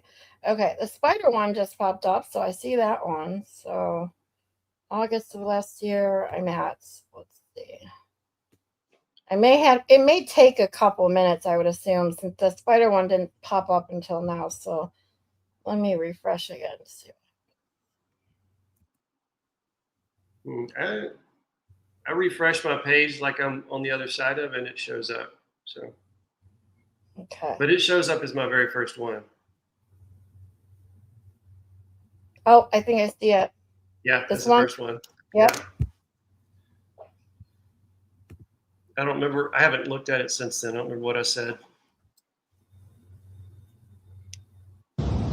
Holy shit. This is the snarl of wreckage that the young man was found in yesterday. He was right up here in the top. I can get up there a little bit. Anyway, a local man named Jason had heard him calling for help, and I was talking with firefighters and EMTs along the river, and he started yelling for us. So we ran over here and began pulling debris from around him. He was entangled by this cable here, this high wire, power line, whatever. And I think that may be what saved him. I think it was wrapped around him. He had a broken leg. I think this power line is what like grabbed onto him or caught onto the wreckage and then swung him out of the river down there. I'm sure he was trying to be swept down river, but I think that cable actually pulled this wreckage off to the side and put him on the road right here. It's a miracle that he didn't drown first off, or get crushed by all the debris, or get electrocuted. Very blessed young man. Oh my God. And had a broken leg, but otherwise looked like he was going to be physically okay. House just swept away as he was sleeping in the middle of the night from a few hundred yards upstream up there from Waterfront Drive. Holy moly. That's insane. How he survived. Wow. Yeah, I mean, it's just incredible. Like his dad, his stepmom, and his baby brother all were found, weeks later. Of course, they didn't survive. So it's a miracle. But even the way he was deposited, like that whole thing swung over and just set him down on the park road of the park there. Right. And even if it had rolled, like if his head would have been down, it could have broke his neck. Like there's so many ways that he could have not survived that. Yeah. So it's a literal miracle that he survived that. Yeah. I mean, so many things not only could have, made it so he didn't survive, just the fact that he had just a broken leg. I mean, wow. Oh. Yeah. Well, actually, and that was the information at the moment, but he ended up not having a broken leg. His leg was so messed up, all the skin was torn off his leg and the bottom of his feet, so he couldn't walk at all. He was in a wheelchair for like 2-3 weeks. But his leg actually wasn't broken. Where the wire had wrapped around his leg, it looked like it. It was so mangled, he just assumed it was broken, but it really wasn't. So did he have like a degloving injury of the skin and stuff, like all that kind of ripped away? Yeah. It was more like kind of rash and like scraped. It wasn't a degloving. Like it didn't peel the skin off completely like a degloving, but it was like completely mangled. Right. Oh God. Yeah. Well, see, thank God for people like you, Zach. That was a bunch of people. It wasn't just me. It's not like I just rescued But I said people like you. But that's what I mean. It's like, it's. I almost got in a fight with a cop there, but otherwise. Wow. Why? Okay, so I'm the first of 2 people that are there, and then pretty quickly there's about 5 people there, firefighters and EMS, and we're all pulling like limbs away from him. We're all trying to get him exposed the best we can without hurting him. And so when we get it kind of like stuff cleared away from him, one of the EMS guys says, "Hey, stand back," which I understand. Okay, y'all are doing your job. I've done all I can. So I stand back. I'm still standing very closely though. Then a cop walks up and tries to push me back. I'm like, what are you doing? Stand back, sir. I'm like, I'm the one that found him. What are you talking about? Yeah, but Right. stand back for safety. I'm like, I don't care about my safety. Anyway, Exactly. I kind of went off on him, kind of like I did the guy in the Verizon store. But I did apologize to the cop. I did come back and shake his hand and say, look, I'm sorry. I know you're doing a tough job, but still, you have no right to tell me I can't be in a public place where I'm helping someone. Exactly. Anyway, bless their hearts. Yeah. And Prince Lover said exactly what I wanted to say, is that you put yourself at risk to help someone else. You know what I mean? It wasn't like swirling waters around us or anything. I was just pulling logs off of them. But Like still, everybody else would have done that. not everybody else. That's the thing, Zach. The people that would do that think that, but it's not true. People would have just called. Some people wouldn't even have thought twice about just calling for help and not doing a single thing for that person until help got there. Like, because they would be too afraid or not want to get hurt themselves. So yeah. Well, I think most I've people would have done seen unfortunately, I have seen things, and I've studied the bystander effect, if you know what that is. So Kristen, just take the damn compliment.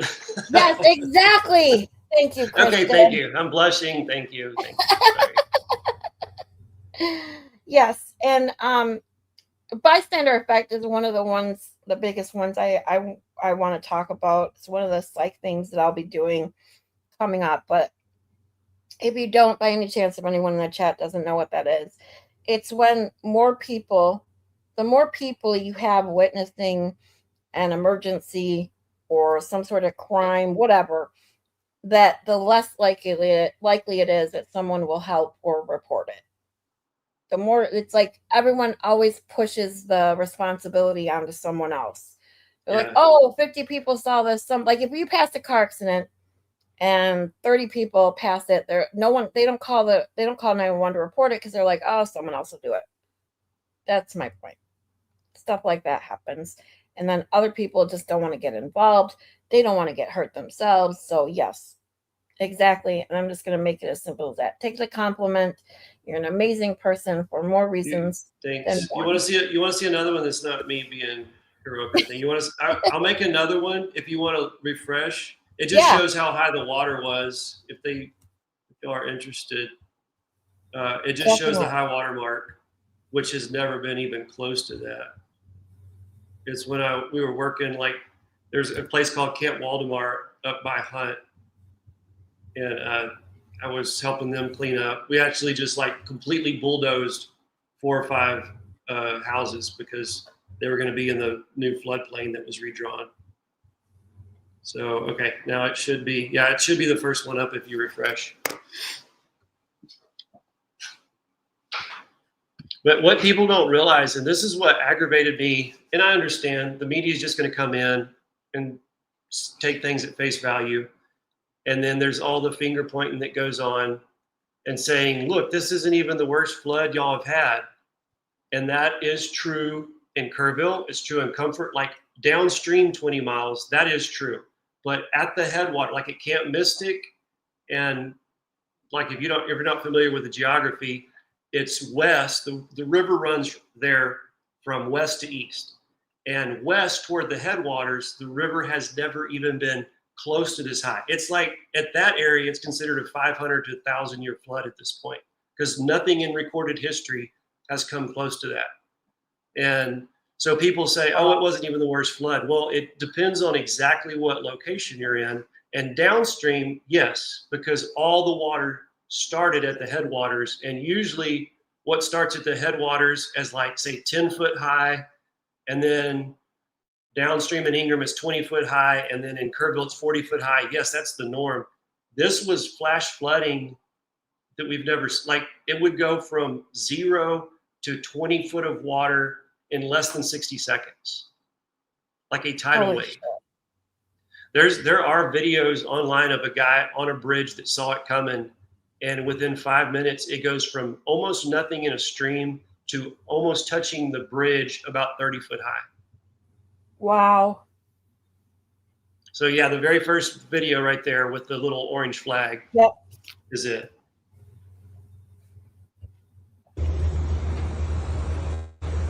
So I just went down to the river with an altimeter.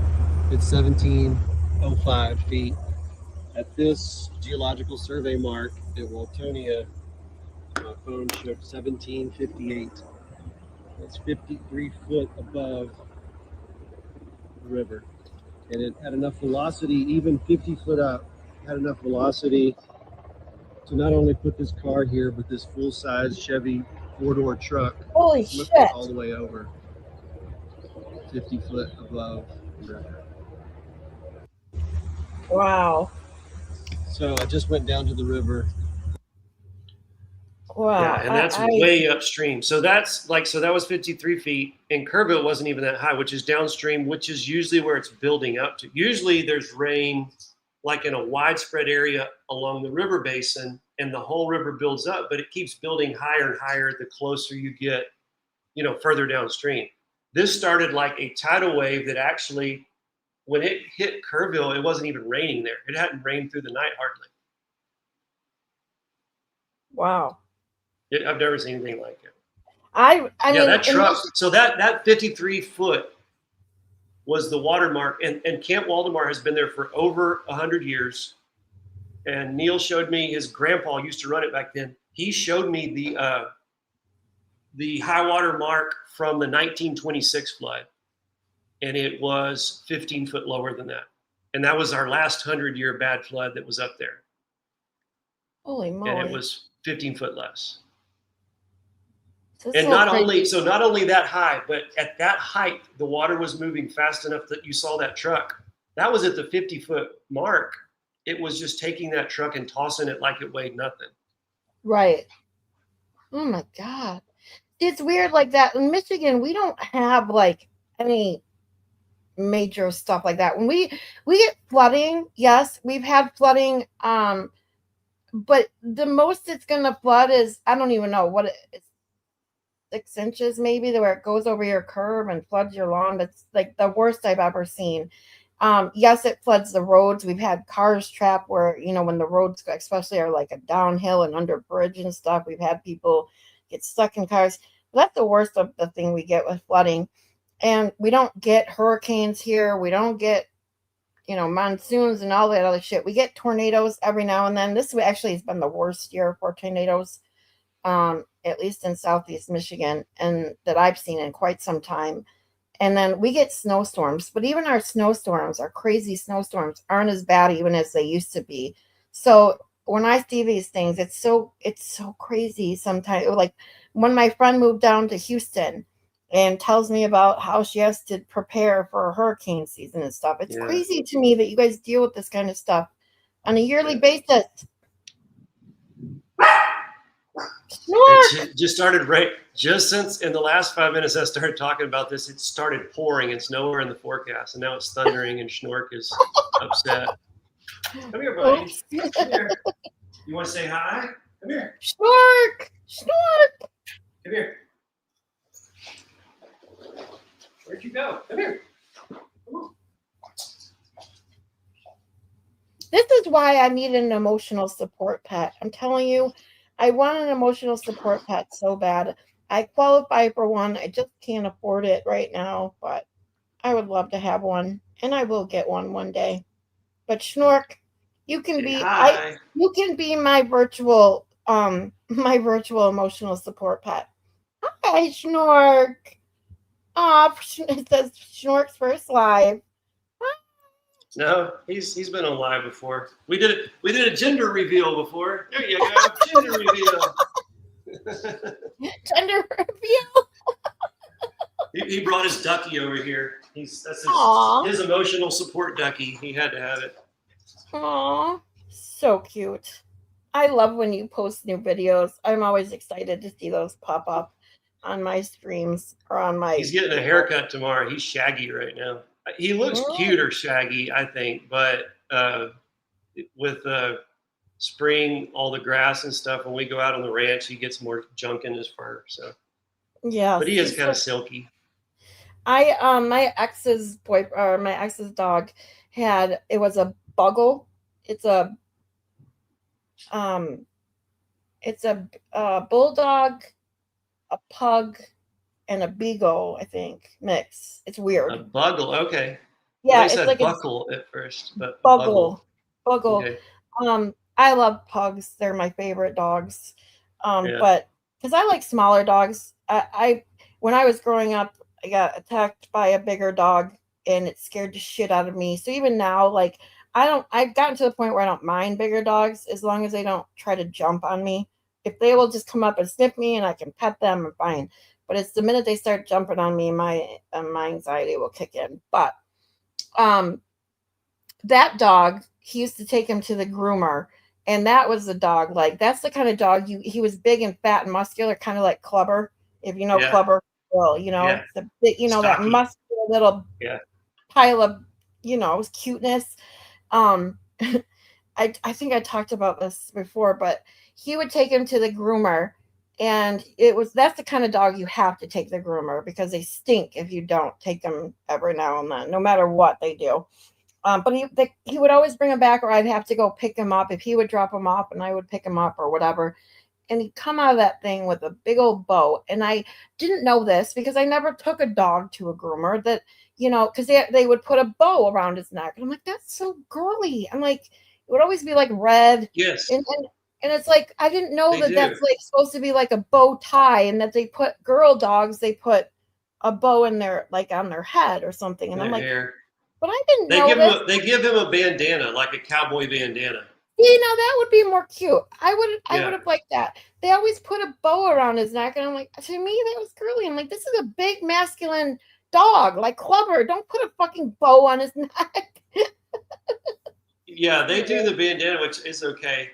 But one time, I guess they ran out of material or something. It's like flowers and, gay looking stuff. So he looked all embarrassed. I kept calling him gay. You gay little dog. And he like put his head down. Mhm. I've always had big dogs, but this is actually my daughter's dog. Probably how things like that go.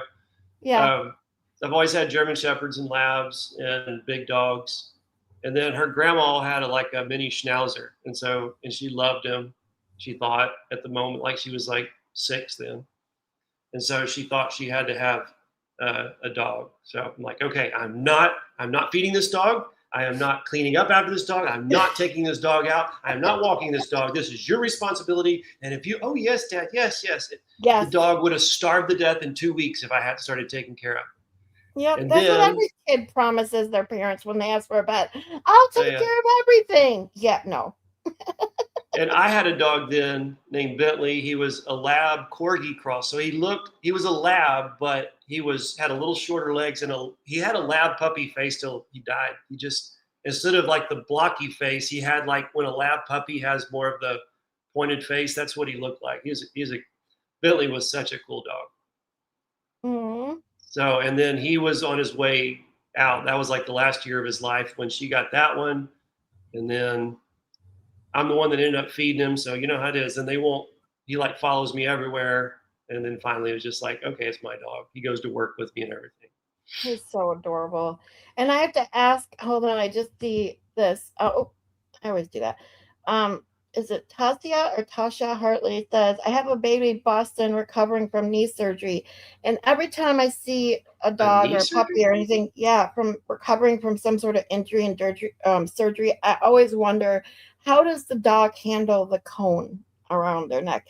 My dog growing up, his name was Peanut. Actually, I can't believe I just called him a him. He was a her. Call her Peanut. Don't misgender. Yes, sorry. It's a capital offense now. Got attacked by another dog from across the street. It was really bad, but it was the only time that I remember anyway that my dog had to have one of those cones. And holy shit, we had to go back to the vet to get like anxiety pills or something because she wouldn't stop scratching. I mean, hours on end, she was trying to get that fucking thing off just to keep it from licking the stitches and stuff that she had to have. Oh my god, it's insane. So I always worry. I always wondered, like, are all dogs like that when you put those cones on? Do they have to have, or is it just some of them? Because I don't know. You have no cone at all. Oh, well, that's good, because I always feel bad when I see those dogs with the cones on their head that you have to keep them from licking their sores or wounds or stitches or whatever. And it kills me because all I go back to is looking at my dog with that thing on its head, and it had to have it because it was really bad. This dog attacked. I mean, I'm surprised he not survived because the other dog literally picked up my dog, which was he was like, we called it a mutt. It was like a toy box beagle something mix. I mean, it looked like a big chihuahua is kind of what it looked like, but if I can find a picture, I'll share it one day. I know I have one. I just got to find it. But a dog from across the street that was always bad got out, came across, grabbed my dogs by the neck, and was like whipping it back and forth, basically almost decapitated it. So it was really, really bad. So it had not only stitches, it had like this big bandage on, then he had to have that cone on, and that poor thing suffered. It was so bad. Yeah, I've never neutered any of my dogs. I promised them I would not do that to them. I have lots of sympathy for them, as long as they behave. I've never had a dog. I think if a dog's well behaved, if you train him, then not that mine's all that well behaved, but he's not real humpy. He doesn't hump everybody, and if he did that, I'd probably do something. But I feel sorry for him, even though I had a vasectomy. So I mean, I guess I could do the same to them. But he's not a Schnorkor. Schnorkor. I don't know what he does at night when he sneaks out. It's up to him. I had to run outside. I forgot my windows. Huh? I said he's not humping all the girl dogs out there. There ain't none on my property that I know of. There's a barn cat that's like a feral cat that hangs out at the barn. He might be humping the longhorns, but good luck with that. Him and Booty. Him and Booty. I need to upload. I think it was maybe it was Side Eyes asking. They said they want another Booty clip. So I was running the other day, and I'd already put Schnork back up. He's getting older, 2 miles, and he's usually out. He wants to stop. So he stayed at the garage, and I kept going. And then I saw the cows, and I took a clip of Booty. But it was a Schnorkless. So it's a Schnorkless. He's looking at me like, what are you saying my name for? It's a Schnorkless hike. But I need to post it.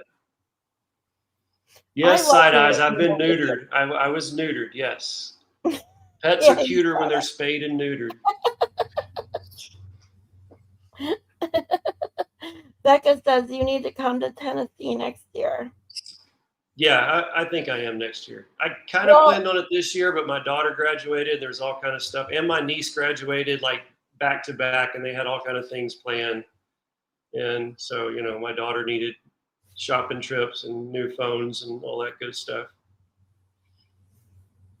Yeah, I can't wait already now for next year. And now I do have a question because I did see on the experts channel that it says it's Legoland. Now, is that a joke or is it going to be at Legoland next year? Because I was like, dude, you take me to Legoland, I'll be like a kid in a candy store. I'm sure that was a joke. They'll have it at Dollywood again. That's what I figured, but because it's expert show, and it's already hard enough to have it right down the road from him. Can you imagine trying to plan something, way out of town?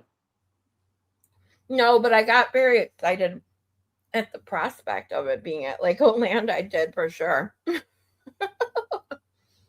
Yeah, Side Eye says it's a joke. I figured as much, but what about all the Lego? All the Lego news is crazy. I know. And it's funny because it's blown up their channels. David's and Valhalla's gotten, especially David, because his channel is Lego Law Libations, whatever it's called. Yeah. And so the other night, was it 2 or 3 weeks ago? Okay, so starting further, squirrel brain. I got to get my story straight. So, like a month ago, probably whenever this Lego thing started, like the Lego story, you know, of the guy stealing all the Legos, Reckless Ben. Have you heard that? See, I don't know anything about it. I've just Okay. seen it. So that's all I did is all of a sudden I'm being recommended these videos, Reckless Ben, Lego, theft, cops involved, like the picture. And I almost clicked, but I'm like, I'm already too much in, like I've got too many channels to watch already.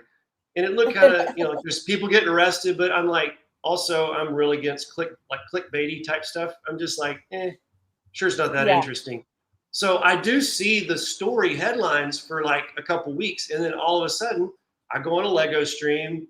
I'm usually on Val's chat because I'm a mod over there, but I bounce back and forth and make fun of everybody. Of course, I got to insult everyone equally, equal opportunity insult. But I'm on Val's channel, which there's a couple hundred people on there. I'm like, wow, you know, that's pretty good. And I think it was even like, it was an off night. They usually almost always have it on Saturday night. It was either Friday night or Sunday night because I remember saying, wait a second, y'all didn't run this by me. You can't change nights. And I'm just talking to people. I'm putting comments in, and Wendy, you know, Wendy H, she's like the moderator for their Lego streams. She was at Dollywood last year. She's the one that passed out. Oh. Okay. So all these rabbit trails. When I tell a story, then there's like 14 rabbit trails. So Same Wendy here. H went to Dollywood last year. She passed out, but she got married to, no, that was Vegas. That was Dollywood 1, actually, I think. She got married, in quotes, to Vegas Rick. And people were saying that, and people really thought she got married. She went to Dollywood and eloped with Vegas Rick. And so it was just like a joke. So she's already been married 3 times and divorced right now, 3 or 4 times and divorced right now. So then the joke started. I'm her next husband, but I have to get divorced 2 more times to keep up with her, to be equal. So our greeting is, hello, my betrothed, and hashtag 2 more divorces. Anyway, so that's the background of that. So I go into Valhalla's and I type out, hello, my betrothed, hashtag 2 more divorces. And usually she's like, oh, Zach's here. You know, we're just being friendly. But usually she's like, oh, Zach's here. Hey, Zach. And we kind of talk. She doesn't pull the chat up. And I'm like, you know, I'm offended, of course. I'm so important. Everyone should say hi to me. But I go to David's channel and there's like 8,000 people watching. And she's just like, you know, drinking from a fire hose, just trying to figure out. And so she's just trying to moderate. Right. And I was freaked out. And so then I realized it's attached to that huge national story. And get him, puppy. Who is it? What's the thunder doing? Tell him. Get him. He's barking at the thunder. So I realized it's attached to that big, huge story. So it is pretty interesting. And I still haven't figured the whole thing out because I'm not going to do a deep dive because I don't have that kind of time. But whatever they said on the channel, they'd already kind of gotten past the story. But it does seem like a crazy story. It does. When I saw Runkle's thumbnail, it said minifigs and Did he do it? Legos. Yeah. And I was like, oh my God. And I keep, it's in my playlists to come up. And yet I get so far behind my playlist. I have so many videos in there that I never make it. And I still haven't been able to watch it, but I wanted to see what it was all about. So I figured Runkle's would be a perfect one to watch to see at least what it's about. Runkle and what's going on. Runkle is so great. I love him and I don't watch him near enough. It's just like I'm already kind of inundated, but I love Runkle. He's such a cool guy. Yeah. Yep. That's why it's so much, especially now that I stream myself. It's amazing how much I don't get to watch. Like that's why my literally my watch later list is like 900 videos in it now.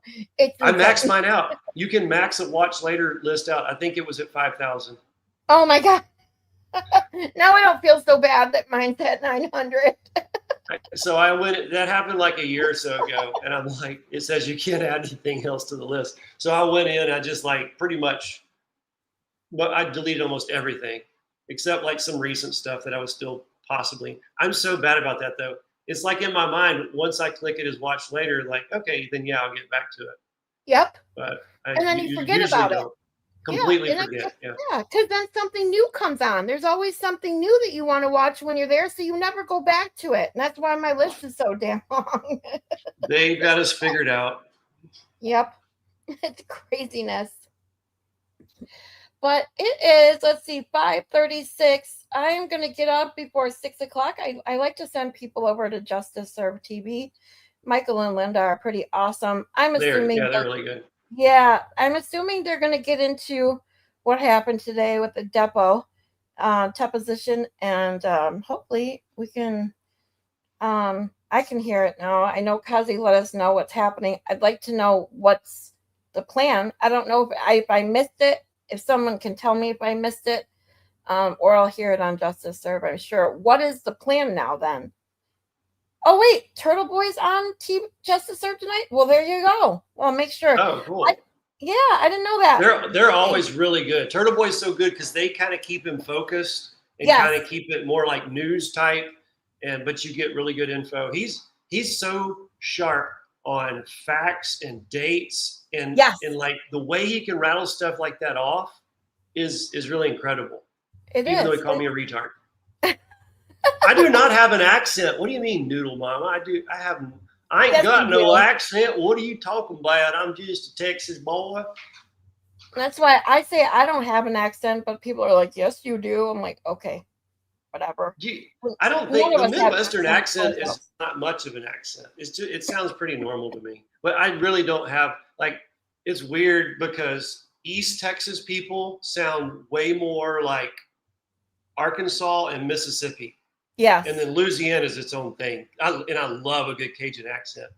But and even Tennessee, Chastity, I don't know if you have, I have to hear you talk, but my niece is in Tennessee and she doesn't because she's from Illinois. She sounds Midwestern, but her husband, he sounds like, hey man, you want to go? I'm going to go elk hunting, man. I'll tell you, we'll go out in the mountains. And, man, we'll have some fun. He's a cool guy, but he's got, hillbilly. That's the hillbilly accent. Yeah, and then see, KDD says sounds completely normal. That's because KDD lives like You live 3 blocks from her. minutes from me. Yeah, of course.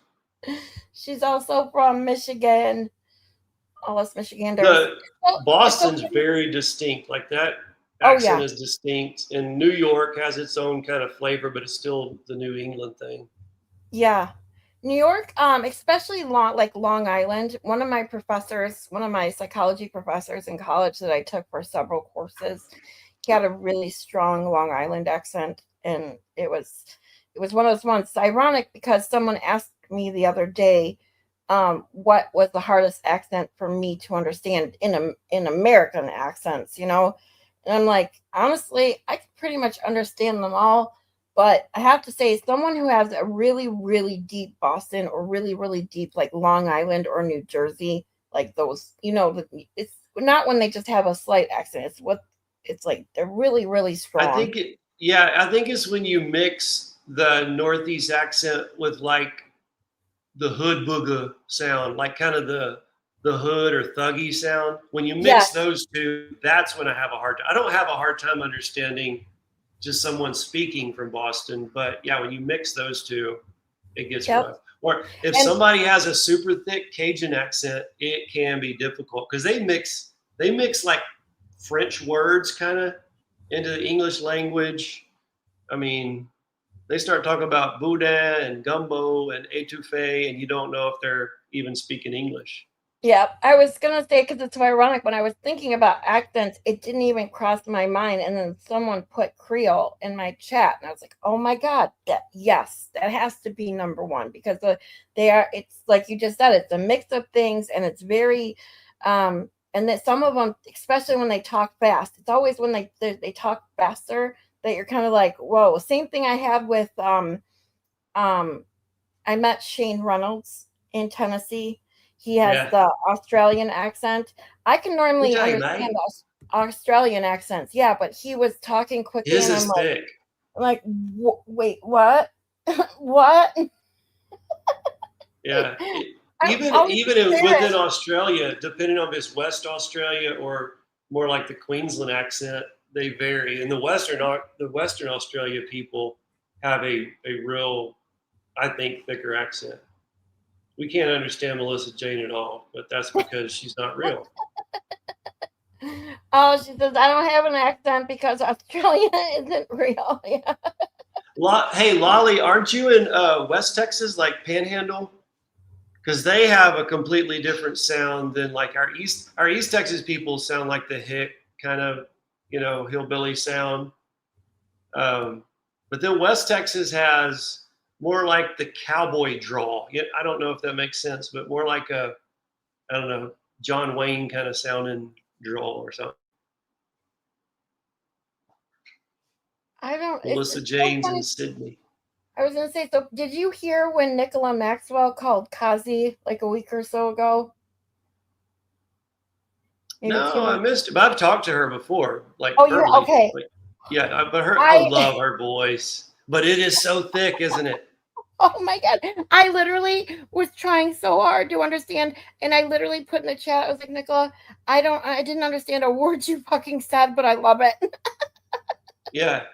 My wee lad, I love you, my lad. I But I love her voice. Yeah, She thought I was making fun of her when she went on Legal Vice's memorial stream, and I said something about her voice, and so she went off on me. She thought I was. And what do they say? Like, you're taking the piss or something. Like, they have that phrase instead of pissed off. I don't know. They have weird phrases over there. I know what you're talking about, but I don't know how it goes. Yeah. I never remember things like that, unfortunately. But yeah, she has a very, very. I love her voice. I love her to death. She's awesome. We've messaged. She's probably one of my second oldest. Like, Danielle's the person I very first communicated with on. Well, just Dawn, but as far as actually communicating with Danielle, and then next would be Nicola. She's my buddy from what? Because okay, so this is one of those intersectional things that's cool. I saw her first on a channel called Mexican Martial Arts, which is UFC commentary, and I'm not even super into it, but he's very, very funny. In fact, it's one of those rabbit holes. His old he does instructional videos of jujitsu, but he's like making fun of them. So he has Mexican jiu-jitsu, he has Mexican judo, like, he does the Cholo accent real heavy. And he's hilarious. But he does live stream comments or whatever, commentate the fight. He can't put the fight on his screen, but you can watch the fight and then listen to him. Like, listen to him, yeah. Yeah, the color commentary. And so I would see her on there, and then I realized she's in Law 2. I'm like, that's what a crazy crossover. So I've been talking to her for years and years. That's awesome. Like, it's funny because when I deleted my Discord, and I was like, I told Nicola, so I was like, please email me. And I was telling people, I was like, if you're in my Discord, please email me, because I don't know how to DM. Is like the one thing, like I said, I do things, impulsively that I didn't think about. Like, I'm like, shit, how do I get a hold of all these other people now? But Nicola Maxwell got me on WhatsApp. I've never used fucking WhatsApp in my life. I don't even know how to use it. Another one like TwitTwat. I have no clue.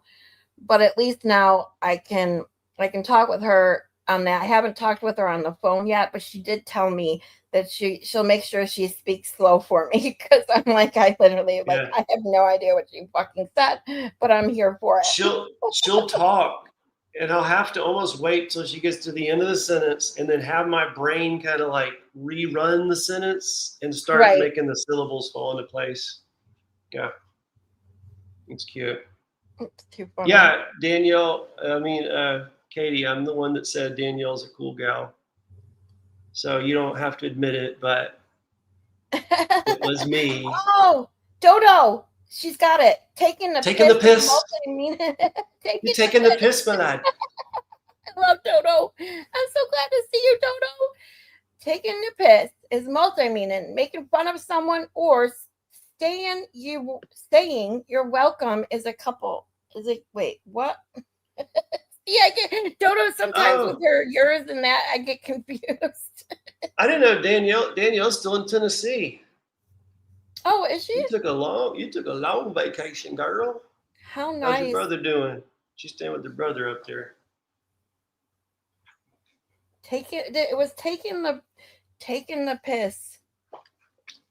Yeah, it doesn't mean like going like taking a piss. It's Right. it's kind of an insult, Right. like you're not doing right. I'm so glad Dodo was in here because it was like I knew it because I think it was Dodo was the one who told me that in the first place, and I couldn't remember for the life of me what it was.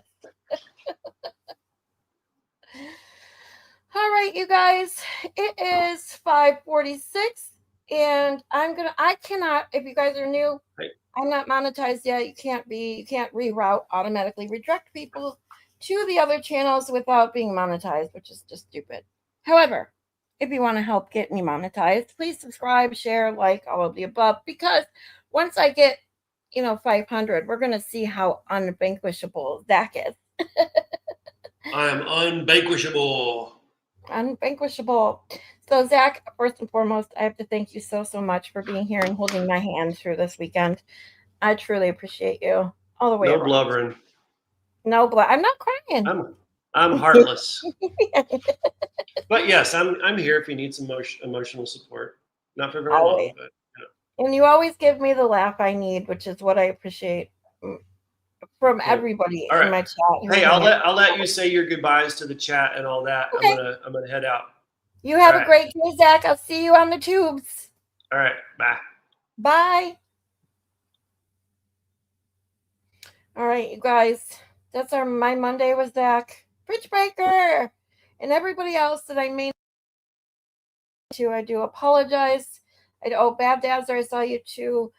Thank you guys so much for being here. As always, I'm just gonna end today with this: is that I love you guys. I love all my peeps, no matter where you came from, no matter how you heard of me. The chat rats are always amazing. It's where I started really communicating in this community. I'm sorry for everything that's happened in this. It's awful. I just hope that we can move on from this, stop all this like infighting and rumor spreading and lies being told. And I stand with Baker, not because I'm picking or trying to pick sides or be divisive in any way, shape, or form.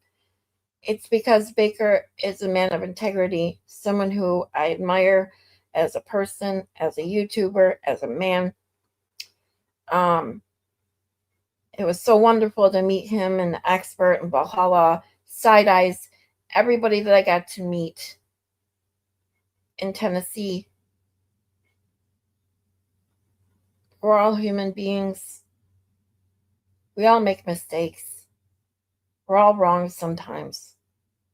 Every single one of us. Just be an adult. Talk like adults.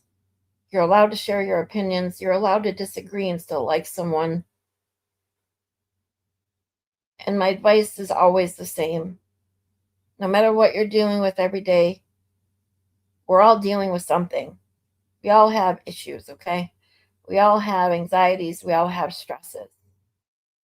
Just find a point in time where you can make yourself laugh. Find something to make yourself laugh or smile at least a couple minutes out of every day. That's what I can say. All I can recommend to anyone, because a lot of this shit. Oh, hold on, you guys. Kazi. Hey, how are you? How are you? Good.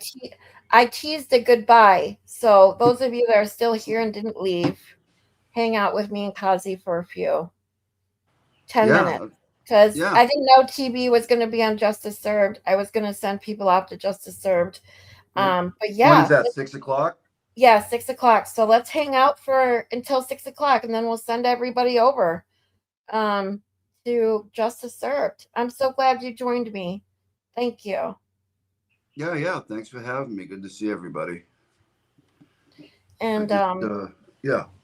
I was going to say thank you for the view as always. It's always nice to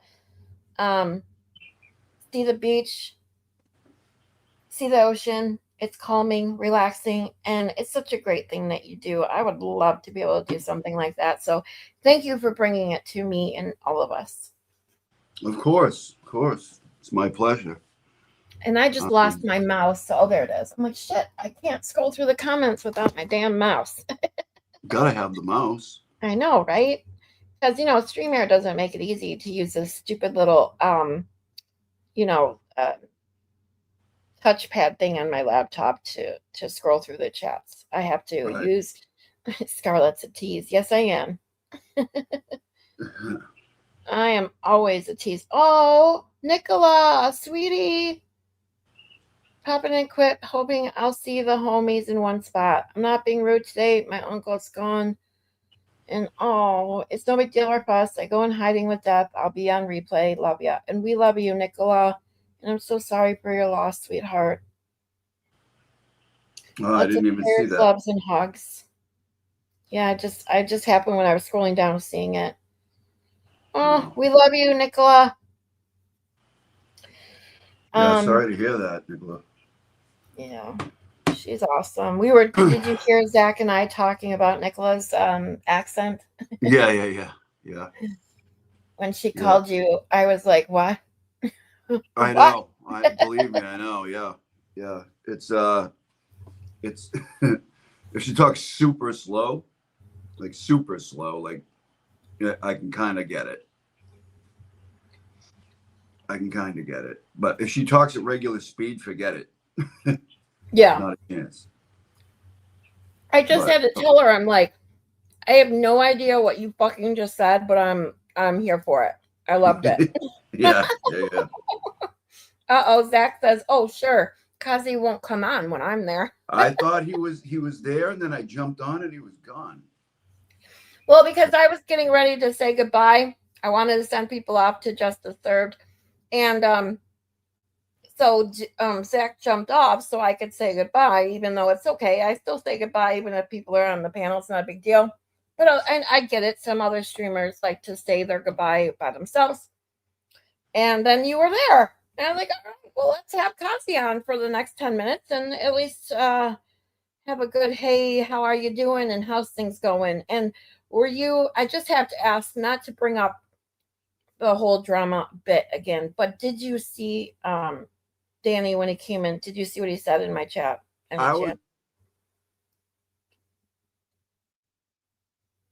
Kazi,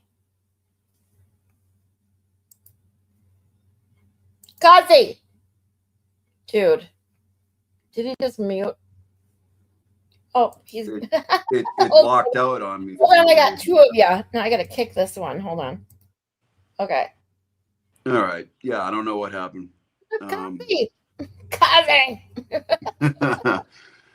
But yeah, no, I was listening to it on I forget, I was on the way back from the beach, I think. Gotcha. But I did hear it, yeah. I just wondered because I know that every time I say you've been around and been live longer than me, I know you say you really weren't that live that much longer. So, but you've still been around the communities and this kind of stuff a little bit longer than I have. And have you seen anything like this before? And what do I do? Because I expressed even yesterday my feelings. I had to say them again, even though I really didn't want to address it again. It's like, what do you do in this situation? I'd like this advice. And the reason I'm asking you live is for anyone else out there that might want to know, that maybe just started or is thinking about starting a channel. And I'm just asking everyone, because if you express your opinion, even if you're not a drama channel, it's like all of a sudden when something big like this happens, somebody gets attacked no matter what. And it's ridiculous. I don't know. And it's like, psychologically speaking, I get it, but being on the tubes, I just would love your advice. Yeah, if you're on this side of things, and I guess you could be on the other side too, but probably not as much. But if you're on, if you're turtle adjacent, let's say, you know what I mean? If you're anywhere in that realm, you're gonna get. It doesn't matter how nice you are. It doesn't matter it really doesn't matter. You're going to get dragged along the way somewhere. And that's just the way it is. And you just got to do what makes you happy and just be yourself, and your people will be with you. That's the way I look at it. Yeah. And whatever that is, you know what I mean? Like last night I was doing my, a very quick version of my J7 type situation thing. Yep. Things happen, you know what I mean? Things happen, and you can't make everyone happy sometimes, you know what I mean? You gotta do what you feel is right, and tell your people that, and they'll be with you. That's the only thing I can say is just be yourself and do what you feel is right. It sounds really stupid and No, it doesn't. like cliche or whatever, but it's really, there's nothing else to do but that. So it's the way I look at it. No, it's great. And I think that's the perfect thing to say. And that's how I felt about it. But I've been, I want to ask someone else and get other people's opinions, because it's the same reason I say I welcome other people's opinions about anything, because you have to be open to the fact that you could be wrong. And I want people to know, first and foremost, that I am open to that. If I'm wrong about something, I'm willing to discuss it with you. I'm willing to, talk to you like an adult without, now I did something rash yesterday, but I did it. The reason I did it wasn't to cause drama or be a baby or do any of that. It was what, in my mind, was helping someone else out there not have to be forced with a choice. Because to me, like saying, oh, you can be in my Discord or you can be in my or theirs, that's kind of just, to me, why are you forcing that on someone? Now, with that being said, I do get where Danny was coming from and saying that, hey, I'm trying to protect Mary B. I get that. She's your person. I get it. She's one of your peeps is what I mean. Not, you know what I mean? Right. I get it. I get that point of view too. So it's not like, and that's what I was trying to do. And what I did is make it simple for someone that might say, oh, I love the chat rats and I love Scarlett, but I don't want to have to choose. I made it easy for that person or those people that might have wanted not to have to make that choice. But you did what you felt was right. And that's, right. That's the most important thing you can do. Right. And so that's why I just, and that's the only reason I brought it up when I did my live today at all. And the only reason I'm bringing it up now is so that maybe we can learn a little bit from it. Maybe, something can be taken away from what happened about this, and just realize that, at least from my point of view, all I can tell you is that my intentions were good. I didn't have any bad intentions towards anyone at all. So yeah, I don't think anybody would sit here and be like, Scarlett has bad intentions. I mean, that's not you. So anybody that knows you even a little bit would know that. So that means a lot to me. Thank you, Kazi. Really, it does. Yeah. I truly, I mean it. It's just, I talked to you. Just so you guys know, I called Kazi last night. He listened to me cry a little bit, kind of like, what do I do? I just, when I get to that point, I'm at a loss. And the reason I even, I think I told you this last night, Kazi, was by the time I had signed off, about, 30 minutes later, I was finally calmed down. I was calmed down and I would have been fine. If I hadn't been then getting messages and calls about what was going on in Danny's Discord. And that, and it's like, geez, oh, Pete's, it seems like people constantly want to make something into something it's not. And I was warned about that. So that's why I was over it 30 minutes later. The reason I got so upset was not about me. It was about the other people. And that's, that may have been put in a bad situation or made you feel guilty or whatever, or making them feel like they had a choice. And my decision was for them. And it's, just don't mess with my peeps. It hurts me. That hurts me more than anything you can say to me or about me. Yeah. You know? Yeah. No, I hear you. But I can, I take it all the time, but going after my people, I'm not saying anybody is, but like it's on X. It's one of the craziest places you can be, right? It's so I'm telling you. so crazy. There's so much going on over there. And like I posted a few things yesterday, some Cryford stuff I had that are getting crazy views. And Cryford is very popular in the past few days. But he keeps giving us content. So Yeah. gotta keep going, right? What Before are you gonna do? Exactly.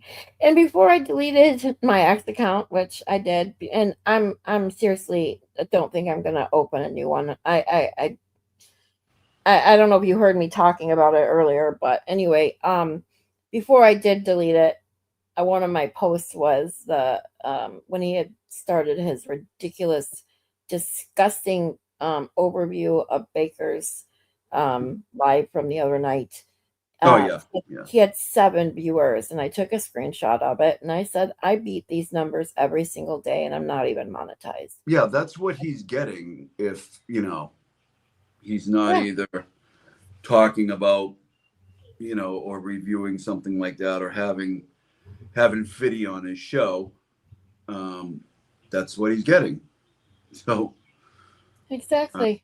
It's disgusting. It's disgusting. Like he's not learning from anything. And speaking of the ruined my Christmas video, that Zach and I were talking about earlier, it's like he did the drama thing, constantly saying he's not into drama, and what did he do the very next day? He apologized, did a whole apology, and then he does it again, and then he apologizes. He's done it again. He's done this like 4 or 5 times, but constantly tries to say he's not a drama channel, and yet now he's trying to be Mr. Tough Guy on the twat, and it's just ridiculous. yeah, I don't even bother telling people we're not a drama channel over here. No, it's kind of what I do. It's what I've been doing. Right. Embrace it. It's not that bad. Right. And whatever you want to call it, Yeah. It always get people like I was saying at the beach earlier.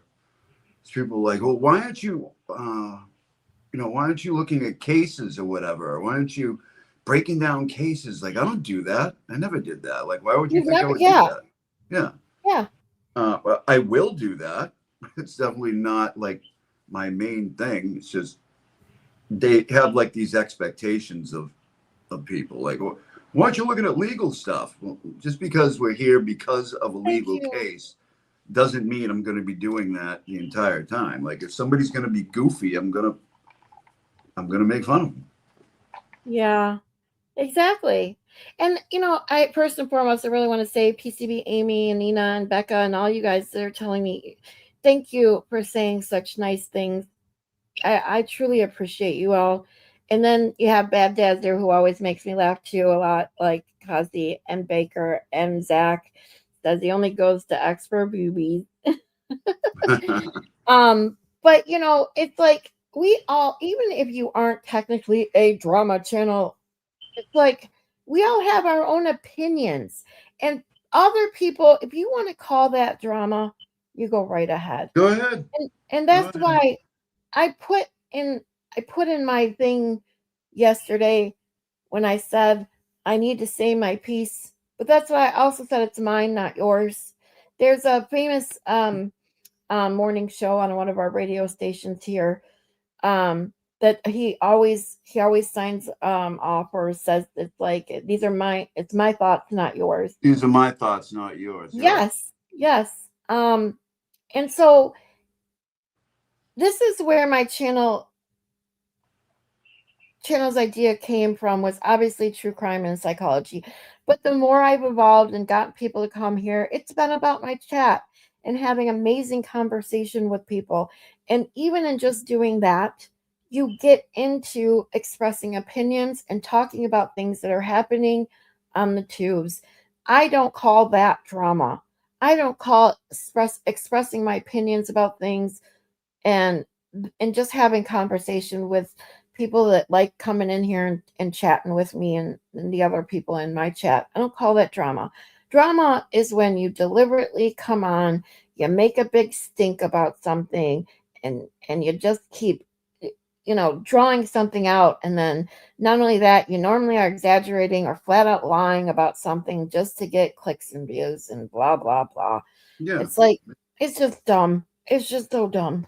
I was warned, like I said, but I guess even I wasn't prepared for even people that are supposedly in your corner to do shit like that. Right. But also, do you want to know why it's not drama? Because the definition of drama is, and this is is about as official as you can get.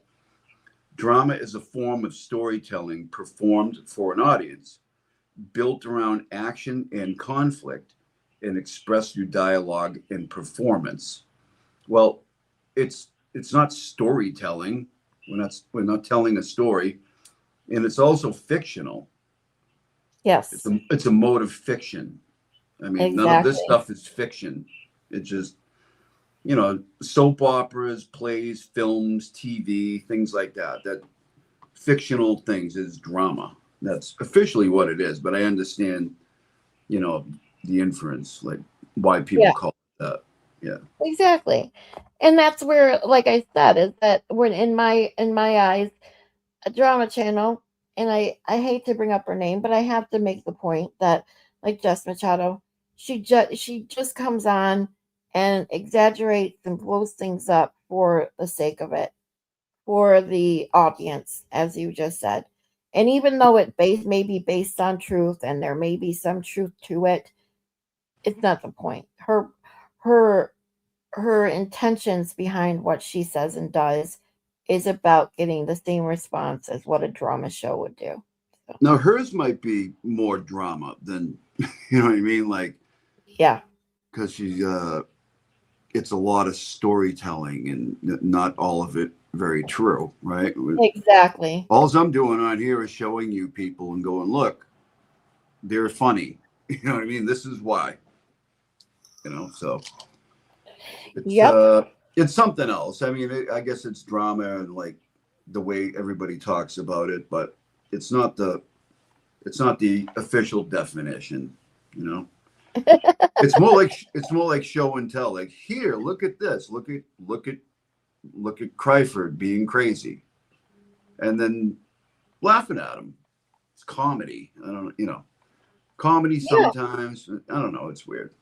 And the way we troll. I mean, we had a blast that Wednesday when you came on, and all of us were just in there, and we weren't being mean to anyone. No. I mean, seriously, telling Twisted Panties that she's got great makeup and wants some popcorn, and it's not. I guess it's trolling because we don't really like her, but we aren't sitting there bashing them, telling them how fat and ugly and nasty they are. Right. And, you don't got to do that. It's just, there's a big difference between doing that kind of shit and just kind of laughing at the stupidity that is Kryfart, Yeah, saying, hey, Twisted, somebody farted in the cotton candy machine again. It's not terrible. That was so funny. Ruined my cotton candy. Ruined my cotton candy, that's for sure. Ruined my popcorn too.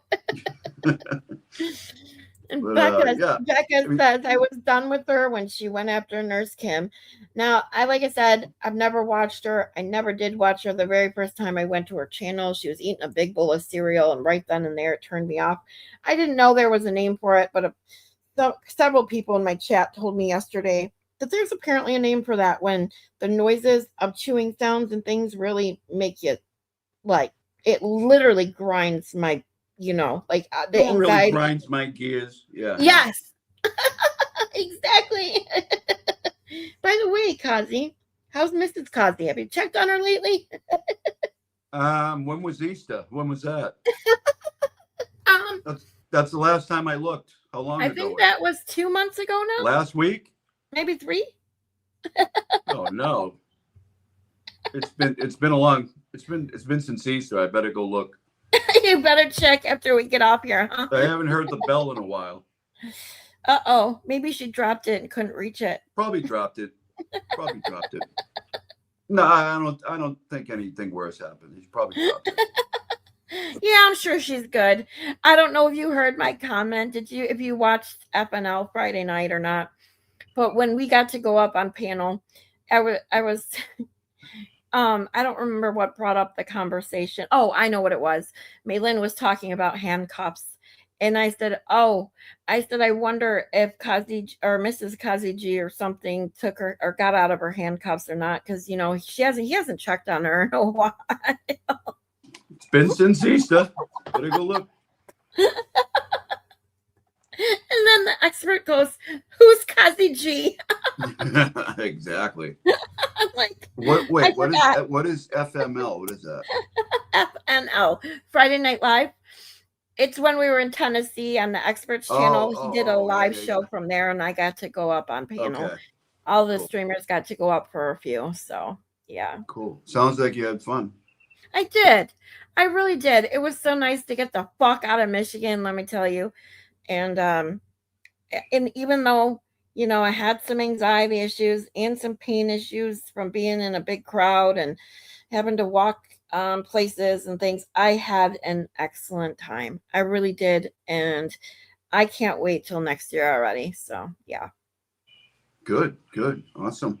See, we're going to have to get you to go next year. Yeah, maybe I will. That would be awesome. I think sounds, you'd have a blast. I got to meet Will. That was great. So Yep. I've met him as well. He's a good dude. he really is. And I got to I had a small conversation with him about my anxiety, no less, and about being an outgoing person and being a people person, but not really being able to go in big crowds and being around people. And I think that's why people like us end up YouTubers. Yeah, you're probably right, because I'm kind of like that too. Yeah. I love to chat with people. I really do. But the minute you get me around more than like 2 people, I start to freak out a bit. Yeah. I can relate with that for sure. And Becca was there. I met you. Thank you. She's so sweet. So nice to meet you. And says, I'm still recovering. It's been very hard for me, but worth it. Exactly. I'm still recovering too. I did more sleeping in the last 2 days than I probably have in the last 15 years, but it was definitely well worth it. Anyways, Kazi, let's go watch TV on Justice Served, but will you maybe join me tomorrow if you're free or in the next couple of days? Sure. I'll join you for a bit. Sounds great. I will send you a link when I set it up tomorrow. And for all those of you in the chat, please go say hi to Justice Served. Give them a like, a subscribe, a share, say hi to everyone. Enjoy the mod. They have a wonderful mod, Joy, there, who does a lot of work for them. So please let them know I sent you. And hopefully Kazi and definitely I will see you all tomorrow. Love you guys. Thanks. See you, everybody. Bye. Bye, Kaz.